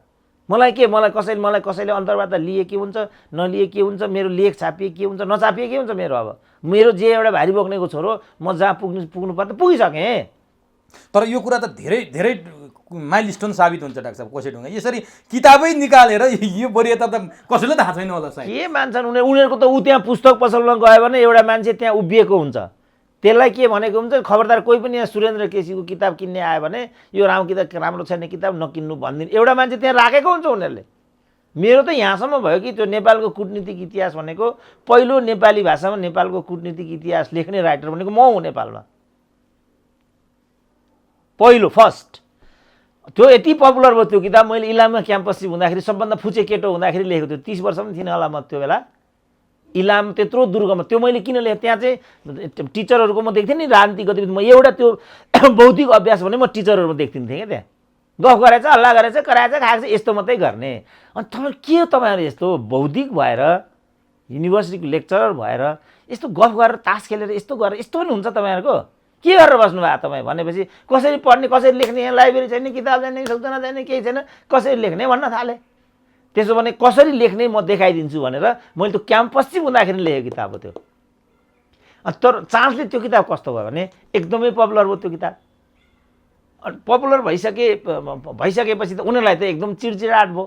अनि क्लासमै एउटा विराटनगरको एउटा मैले पढाएको विद्यार्थीले महिलाई क्लासमा के भनेछ भने कुन किताब पढ्ने सर भनेर सोधेको, उसले के एमएको क्लासमा। अनि उसले के जवाफ दिएछ त्यहाँ भनेदेखि सुरेन्द्र केसी एउटाको चाहिँ नपढ्नु, अरू जुन पढे पनि हुन्छ। ल हेर्नु, यस्ता त हाम्रो देशमा बौद्धिकहरू छन्। अनि यस्ता बौद्धिक हुन्छन्? एक बौद्धिकले त अर्को बौद्धिकको त सराहना पो गर्नुपर्छ त। एक कानुन व्यवसायीले अर्को कानुन व्यवसाय इज्जत पो गर्नुपर्छ त। अब कानुन व्यवसायहरू नै सर्वोच्चको प्रधान न्यायाधीशलाई तिमी बिदामा बस भनिदिन्छन्। के भने हो त्यस्तो? अब डाक्टर साहब यो यस्तो पुस्ताले बनाएको कम्युनिस्ट पार्टी एमाले हुँदै माले हुँदै एमाले भयो र आज धरापको अवस्थामा छ। आज यदि शेरबहादुर देउवाले मत दिइहाल्यो भने यसलाई कन्क्लुजनमा पुर्याउन खोज्दैछु डाक्टर साहब म। शेरबहादुर देउवाले त सरकार त सुरक्षित गरौलान्, एमाले पार्टी सुरक्षित हुने अवस्था त देखिँदैन। केपी ओलीले प्रष्ट भनिसकेका छन् अब यो कार्यदलको औचित्य पनि छैन, यो भङ्ग भइसक्यो, अब म कति दिन बैठक सारेर चाहिँ कुरा सुन्न सक्छु र भनिसकेपछि र शङ्कर पोखरेलले प्रष्टै भने 3 महिनाको कार्यदलको मेहनत पनि खेर भयो। माधव नेपालले अस्वीकार गरे, कुरा सुनेनन्। शङ्कर पोखरेलले लेखेको स्ट्याटस उनले प्रष्ट पारिसके। अब के हुन्छ डाक्टर साहब? शङ्कर पोखरेलले पनि आशा मारिसके एमाले एक हुन्छ भन्ने कुरा। केपी ओलीले पनि अब यो सहेर ठुलो हेरेर बस्नेवाला छैनन्। आफ्नै सरकार ढालेपछि र अर्को पार्टीको अध्यक्षलाई सभापतिलाई प्रधानमन्त्री बनाएर विश्वासको मत दिइसकेपछि ती एमाले हुँदैनन् भनेर प्रदीप गेवालीले भनिसकेपछि अब एमालेको भविष्य के हुन्छ? शेरबहादुरको त जोगेला। अब यस्तो हुन्छ नि, अब वास्तविक एमाले को हो भन्ने लडाइँ हुन्छ त्यहाँ। अनि त्यो निर्वाचन आयोगमा पुग्छ। त्यहाँबाट जागिरे कति बेर नयाँ मालिक आउला र हात यसो गरौँला भनेर गरेर बस्या हुन्छ त्यहाँ। जसरी ऋषि कटेलको हालत बनाइदिए हिजो, अब केपी ओलीको त्यो हालत बनाउने खेल हुन्छ त्यहाँ। जस्तो अब अहिले बल्ल जसपाको आधिकारिकता टुङ्ग्यो भन्ने छ। आज टुङ्गिन्छ होला, टुङ्ग्यो भन्ने कुरा आयो हो कि होइन? अब त्यो पक्का छ, पावरको पक्षमा हरेक अदालतले त्यही गरिहाल्यो। अब निर्वाचन आयोगले त्यही गरिहाल्छ र अन्य संरचना जस्तो विजय गछादारको केसमा त्यो गरिहाल्यो। भनेपछि केपी ओलीलाई अप्ठ्यारो छ। अब त्यो छोड्ने अप्ठ्यारो सजिलो। जस्तो त्यसो त गिरिजालाई पनि अप्ठ्यारो पार्न खोजेका थिए। तिम्रो अदालत नारायणी टिमै लैजाऊ भन्दै च्यालेन्ज गरेको गरी म आउँदै जे गर्छौ गर भने दुनियाँले लगेर त्यहाँ कोचिदिए। गिरिजालाई कोच्न सके त राजैले पनि। त्यो अर्कै पाटो भयो। तर मैले एउटा सिनारियो के देखाइदिएको भने अब एमालेको वास्तविक लडाइँ अब सुरु हुन्छ। त्यो के भने त्यसको आधिकारिकता माधवको कि केपीको, कसको, त्यसको आधिकारिकता लडाइँ हुन्छ। अब राज्य माधवको पक्षमा उभिने स्थिति बन्छ त्यहाँ। र श्री सम्पत्तिहरू छन् पार्टीका, ती श्री सम्पत्तिमाथि दावा गर्ने कुरा हुन्छ। अनि भनिसकेको छ त योगेश भट्टराईले यो पार्टी विभाजित भयो भने त के हुन्छ, रक्तपात हुन्छ कि के हुन्छ भनिरहेछ। त्यहाँ हानाहान हुन बाँकी नै छ। अब माधव नेपाललाई छोयो मात्रै भने तिम्रो खुट्टा काट्छौँ भने आँखा निकाल्दिन्छ, हात खुट्टा काट्दिन्छ। अखिल फोर्स उतातिर केपी ओलीको समूहले चाहिँ महेश बस्नेतले हिजो तालिमै गरे युवाहरूको युथ फोर्स भनेर। अब उनीहरू अरिङ्गाल भएर जाऊ, हतियार चाहिन्छ भने हतियार, के चाहिन्छ भने के चाहिन्छ। अब के हुन्छ भने तराईमा चाहिँ यो उपेन्द्र र महन्त भाइ त्यस्ता दाबा ल्याङ्राको कुरा नगर्नु। त्यहाँ त चाहिँ के भने भाइरस किलर्स के मधेस किलर्स भन्ने जन्मिन्छ। अब त्यहाँ रणवीर सेना भन्ने त्यहाँ जन्मिन्छ त्यहाँ। अनि यिनीहरूको यो अखिल के जाति भन्नेको त के हिसाब छ र यहाँ अब वाइसिएल भन्नेको भनिसक्यो वाइसिएलको अध्यक्षले तिमीहरू त अहिले तालिम गर्न थालेछौ, हामी त पहिले तालिम गरेका तालिम। मलाई के सोध्नुहुन्छ त? हो त्यो कुरा हुन्छ। मैले यो आज भनेको होइन, मैले त्यही बेला भनेको थियो। जुन बाटो तिमीहरू हिँडिरहेको छौ यो केपी ओलीवाला थियो, त्यहाँ एउटा एमपी ठुल्ठुलो कुरा गर्दै थियो। यो तिमीहरू जुन बाटो हिँड्दैछौ यसले चाहिँ चिजलाई वाइसिएलमा पुर्याउँछ र त्यो जनमुक्ति सेनामा पुग्छ। त्यो त्यसपछि सबभन्दा पहिलो कुटे त तिमीले खान्छौ भन्दा थियो। मैले एउटा पाण्डे भन्ने थियो, कहाँको एमपी, नुवाकोट कि कहाँको, यत्रो नाक पारेर बसिरहेको थिएँ। सब पहिलो कुटा खाने नि त हुन्छस् भन्दा थिएँ मैले। अब स्थिति त्यता जान्छ। अब त्यता कहाँ जान्छ? अब त्यसको यो सम्पूर्ण कुरा त त्यहाँ जाने। अब मान्यो चुनावमा जान्छ, अनि चुनावमा जानेपछि त्यहाँ फेरि चुनावी हिंसा सुरु हुन्छ, अरू कुराहरू हुन्छन्। त यो जसले यिनीहरूलाई लडाएको हो त्यो शक्ति त अहिले यहाँ देखिएकै छैन नि। त्यो शक्ति फेरि मैदानमा आउँछ होला, त्यसपछि पो वास्तविक लडाइँ हुन्छ। यहाँ के लडाइँ भएको छ र अहिलेसम्म त खालि कुर्सीमा को गएर बस्ने भन्ने मात्रै लडाइँ भयो। अबको कुर्सीमा बस्ने मान्छे त आगामी 2 वर्षको लागि त्यो कुर्सीमा बस्ने हुन्छ होइन। उसले चाहिँ यो गर्छ 2 वर्षपछि चुनाव गराउने अनुकूल हुन्छ कि हुँदैन त्यो हेर्छ। त्यो अनुकूल नहुने भयो भनेदेखि उता 6 महिना परपञ्च गरेर लगिदिन्छ। अनि अब त जसरी केपी ओलीले आजसम्म यिनीहरूलाई रुवायो, अब नेपाल त केपी ओलीको हो नि त। अब त्यसलाई उनले कसरी सामना गर्छन्, भोलिको राजनीति त्यसले निर्दिष्ट गर्छ। उनले अब यो आयाराम गयारामहरूको के हुन्छ? अब आयाराम गयारामको कुरा गर्ने हो भने केपी ओलीको त्यति बेला 93 जना सांसद देखेका हुन् प्रष्ट। अस्ति संसदीय दलको बैठक बोलाए। अब यता सत्तामा माधव नेपाल आउने भएपछि 70मा झऱ्यो केपी ओलीको। यता महन्त राजेन्द्रहरूका 6 जना सांसद चाहिँ उपेन्द्र र बाबुरामतिर आइसके, बैठकमै समावेश भइसके। भनेपछि त राज्य सत्ताले यसरी प्रभाव पार्दो रहेछ नि। अब केपी ओलीको शक्तिमा झन् कमजोर हुँदै जाने अवस्था देखिया हो। सांसदहरू मन्त्रीको लोभले, गङ्गा चौधरीले त प्रलोभन देखाइयो म जाँदैन भनिसकिन्, अरूहरू पनि त्यस्तै आइसके। 40 जना पुर्याउने कुरो छ। केपी ओली कमजोर, माधव नेपाल बलियो हुने अवस्था पनि अब हुने नै त्यही हो। किनभने बाबा अब शेरबहादुरले गिरिजासँग त टक्कर लिएर चाहिँ आखिरमा चाहिँ काङ्ग्रेस क्याप्चर गरेर देखायो भने अब माधव नेपाल त वास्तवमा नजरै अन्दाज गर्ने तहका नेता त होइनन् नि त। उनले अहिले जुन किसिमको हरकत गरे यो अपरिपक्व छ, स्वार्थमुखी छ, अनैतिक छ, सम्पूर्ण कुरा छ। यसलाई जति शब्दमा भत्सना गरे पनि मैले देख्दा त्यो कमजोरै हुन्छ, त्यो कुरा पक्का हो। तर माधव नेपाल एउटा हैसियतै भएका नेता होइनन् त कसरी भन्न सकिन्छ र? सकिँदैन नि। 15 वर्षमा पार्टी आँके, तपाईँ यहाँ बताइहालेँ संस्थापना कालदेखिका नेता छन्। त्यही बेलादेखि सिपी मैनालीकै पोलिट ब्युरो भने 3 जनाको पोलिट ब्युरो थियो त्यति बेला, जीवराज, सिपी, माधव नेपाल। मदन भण्डारी पनि पोलिट ब्युरोका होइनन् नि त। भनेपछि माधव नेपालको सिनियरिटीको हिसाबले त धेरै अगाडि नै रहेछ। उनी नै सिपीलाई निकालिहाले। सिपीलाई निकालिसकेपछि झलनाथ त त्यति बेला केन्द्रीय कमिटीमा थिए नि त, स्वाटै लगे महासचिव त्यति बेला। किनभने अर्कै थियो त्यहाँ कारण के थियो भने यो जीवराज र मदन भण्डारी चाहिँ पुष्पलाल समूहबाट आएका। अनि पुष्पलालले काङ्ग्रेसको पुच्छर भन्थे यिनीहरू। त्यति बेला महासचिव हुने पालो थियो जीवराज आश्रितको। अब जीवराज आश्रितलाई बनायो भनेदेखि सिधै यो पुष्पलाल खेमामा जान्छ, खेमाले क्याप्चर गर्यो भन्ने जानु त के थियो। त्यति बेलासम्म यिनीहरूले पुष्पलाललाई सिद्ध्याइसकेका थिए, संशोधनवादी हुन्, गद्दार किताबै लेखे, काङ्ग्रेसका पुच्छार हुन् भनेर उनलाई सडकै हिँड्न नहुने गराइदिएका थिए नि त यिनीहरूले पुष्पलाललाई त। अवस्था त्यस्तो थियो। अब त्यस्तो बदनाम खेमाबाट आएको हुनाले तिनकै नेतृत्वमा नेकपा मालेलाई दियो भनेदेखि त यो संशोधनवादी भयो, यो अवसान भयो भनिदिइहाल्थे। त्यसकारण यिनीहरूले के गरे भनेदेखि चलाखी साथ चाहिँ जीवराजलाई पनि स्पेयरमा राखे। अनि सिपी मैनालीको ठाउँमा चाहिँ ठ्याक्कै यिनीहरूले तत्कालका लागि चाहिँ अब यिनी चाहिँ यी झलनाथ चाहिँ तल झापाका पनि होइनन्, अनि पूर्वका पश्चिमका पनि होइनन्, माथि इलामका थिए यिनी चाहिँ। अनि तर्काएर झापाली फ्लेभर दिनुपर्थ्यो त्यति बेला, किनभने झापाली फ्लेभर थियो नि त। फेरि झापाली फ्लेभरबाट हटायो भनेदेखि फेरि यसलाई पनि संशोधनवादी आरोप लाग्ला भन्ने हिसाबले चलाखीपूर्ण तरिकाले उनीहरूले झलनाथलाई ल्याए। झलनाथ त सेन्ट्रल कमिटीमा मात्रै थिए, वरियताले यस्तो मिल्दैन थियो। फ्वाक्क तानेर ल्याएर चाहिँ सिपी मैनालीको बाँकी कार्यकालका लागि झलनाथलाई चाहिँ पार्टी महासचिव बनाइदिए। त्यहाँ ल्याउने उनीहरूको स्ट्राटेजी भनेको जीवराज थियो, तर त्यो अघि मैले भनेको कारणले झलनाथलाई ल्याए। तर उनीहरू झलनाथलाई बनाउनेपट्टि थिएनन् उनीहरू चाहिँ। अनि उनीहरू कि मुख्यतः जीवराजलाई होइन भने मदन भण्डारीलाई, उनीहरूको हिसाब यो थियो।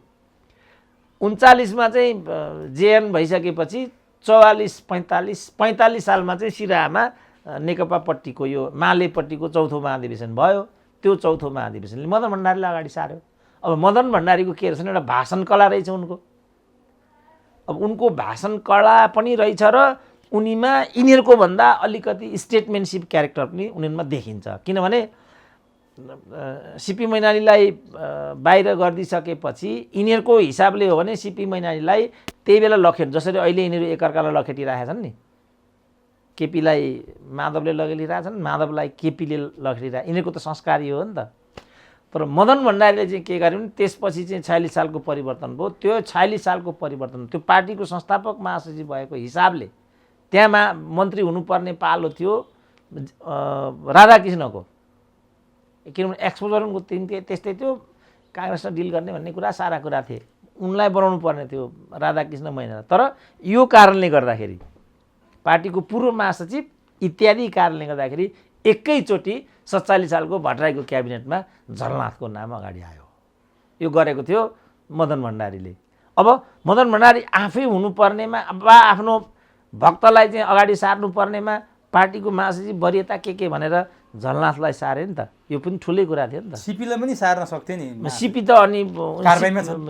अब कारबाही सारबाही भन्दा पनि सिपीको आफ्नै खालको छ नि त। फेरि सिपीको चाहिँ यो झलनाथको भन्दा पनि अब के भन्ने है, मेरा त अब म पनि पटक पटक अन्तर्वार्तामा जानुपर्छ मैले आफ्नै हिसाबले। तर उनको आफ्नै खालको स्वभाव रहेछ क्या, पछिबाट मैले थाहा पाएँ। तात्विक रूपमा एउटै खालको स्वभाव हो यिनीहरूको।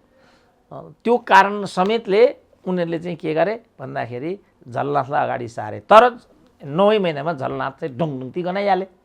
डङडुङ्ती गनाइदिएपछि यस्तो स्थिति भयो कि मदन भण्डारीले नै उनलाई चाहिँ पोलिट ब्युरोमा पुर्याइदिएनन्। सिद्धियो, झलनाथको सेप सिद्धियो। त्यसपछि पर्दै आजको ठाउँमा आइरहेका छन् सिद्धियो होइन। अब त्यसपछि के हो त भन्दाखेरि अब त्यसपछि स्टेटमेन्टसिप अलिकति देखिन्छ। मैले मदन भण्डारीको भन्नुको कारण चाहिँ के थियो भने त्यो क्याबिनेटमा जेएनलाई अगाडि सारे। त्यसपछि 48 सालको बिगिनिङमा त होला यो पुनर्स्थापना पछिको 47 को पुनर्स्थापना पछिको संसदीय निर्वाचन भयो। त्यही 47 सालको पुसमै यो मार्क्सवादीसँग पार्टी एकता भयो। मार्क्सवादीसँग पार्टी एकता भएपछि के एउटा वे आउट निकाले मदन भण्डारीले भनेदेखि पार्टीभित्र अध्यक्षको प्रणाली ल्याए। कम्युनिस्ट पार्टीभित्र अध्यक्ष महासचिव यस्तो हुँदैन नि त, एउटै मात्रै हुन्छ त्यहाँ कि महासचिव हुन्छ। अब चाइनाको हेर्ने भने त अध्यक्ष माओ भन्दै नै छन् मैले होइन। अघि मैले भने नि जुन वरियता के मैले भनिनँ त्यो तपाईँ हेर्नुहोस् न। त्यो माओको देशमा माओ राष्ट्रपति पनि छैनन्, केही पनि छैनन्। माओभन्दा अरूलाई कसैले चिन्छ त? त्यस कारणले पदमुखी इत्यादि भन्ने त यस्तै देशको मात्रै कुरा हो। अघि अटल बिहारी बा के मैले भने नि, छोडिदिनु भने त लामो हुन्छ। त्यसपछि पार्टी एकता गर्ने बित्तिकै मदन भण्डारीले के वे आउट निकाले भनेदेखि आफू महासचिवमा बसे, सबै पावर आफै राखे। त्यसलाई हेडसिप गर्नको लागि चाहिँ मनमोहनलाई अगाडि सारे। टाउको चाहिँ मनमोहनलाई, टाउको मनमोहनको। त्यो यसो हेरेपछि त अब किनभने मनमोहनको एक्सेप्टेबिलिटी हाई थियो, इन्टरनेसनल कम्युनिटीमा पनि हाई थियो, नेपालभित्र पनि मनमोहनको चाहिँ एक्सेप्टेबिलिटी हाई थियो। त्यो भएको त्यसलाई बुझेर उनले त्यो काम गरेको छ। पछि हामीले त्यो अनुभूति गऱ्यौँ र अरू पनि कुराहरू थिए, त्यो त्यतातिर पनि अहिले नजाउँ, समय बढी जान्छ। त्यसपछि के गरे त भन्दाखेरि संसदीय दल निर्माण गरे मदन भण्डारीले। संसदीय दल निर्माण गर्दाखेरि संसदीय दलको नेता मनमोहनलाई बनाए, उपनेता सिपीलाई बनाए। ल हेर्नुहोस् त, व्यवस्थापनमा चाहिँ उनले राम्रो काम गरे रहेछन्, अब्बल नै रहेछन् भने ल हेर्नु त त्यो स्टेटमेन्टसिप भनेको चाहिँ के हो भने भिन्न मतलाई पनि कदर गरे। स्थान र कदर दिन सक्नेलाई नै स्टेटमेन्ट भनिन्छ। केपी ओलीले आज त्यही गर्दै भए कुनै सिद्धिहाल्थ्यो त एमालेको नेकपाकै यही अवस्था। यस अब उनले केपीले ल प्रचण्डलाई पनि माधव नेपाललाई बोलाएर ल के यस्तो छ यसरी गर्ने मैले यस्तो सोचिरहेको छु तपाईँहरूको के छ त भनेको भए यस्तो स्थिति आउँथ्यो? आज शेरबहादुर प्रधानमन्त्री भएको देख्नै पर्छ। कहीँ यस्तो दिन आउँथ्यो त? कहीँ बेसिक फन्डामेन्टल मिस्टेक भनेको त केपीको यहाँ छ नि त। यही मैले अघि डाक्टर साहबसँग सुरुमा गरेको कुरा नै यही थियो। सारमा डाक्टर साहबले यो व्याख्यात्मक तरिकाले गरिदिनु भयो।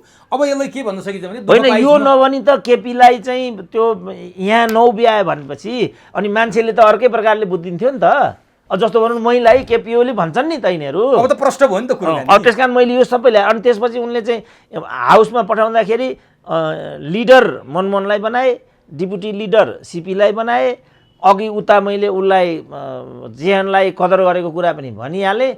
दुर्भाग्य मदन भण्डारीको चाहिँ असामयिक निधन भयो। आफै रहन पर्ने। अब त्यसपछि चाहिँ अब यही कारणले अघि मैले भने वरियता यहाँ माधव नेपालको यही वरियताको आधारमा मदन भण्डारीको ठाउँमा चाहिँ माधव नेपाल आइपुगे।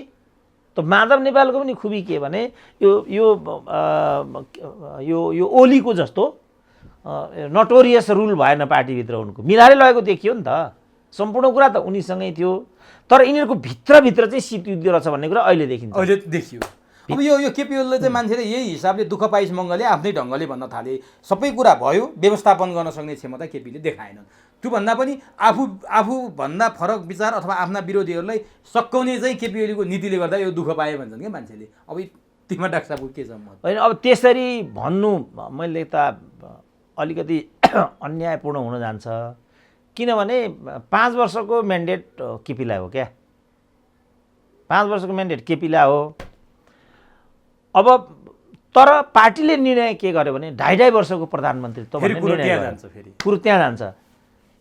वास्तवमा मत पाएको त केपीकै कारणले हो नि त। भनेपछि धेरै फ्याक्टरले खेलेर यो अवस्था आयो सबै कुरा। त्यसै कारण मैले केपीमाथि अन्याय हुन्छ भन्ने कुरा त्यो थियो नि त। अब नि डाक्टर साहब, अब यसलाई संक्षिप्तीकरण गर्ने क्रममा अब यो राज्य शक्तिको दुरुपयोग गरेर को आधिकारिक को अनाधिकृत भन्ने पार्टीको विवाद हुन्छ। एमाले अब त्यो खेलमा प्रवेश गर्छ। आज शेरबहादुरले प्रधानमन्त्री पाएपछि भन्नेमा हामी पुग्यौँ।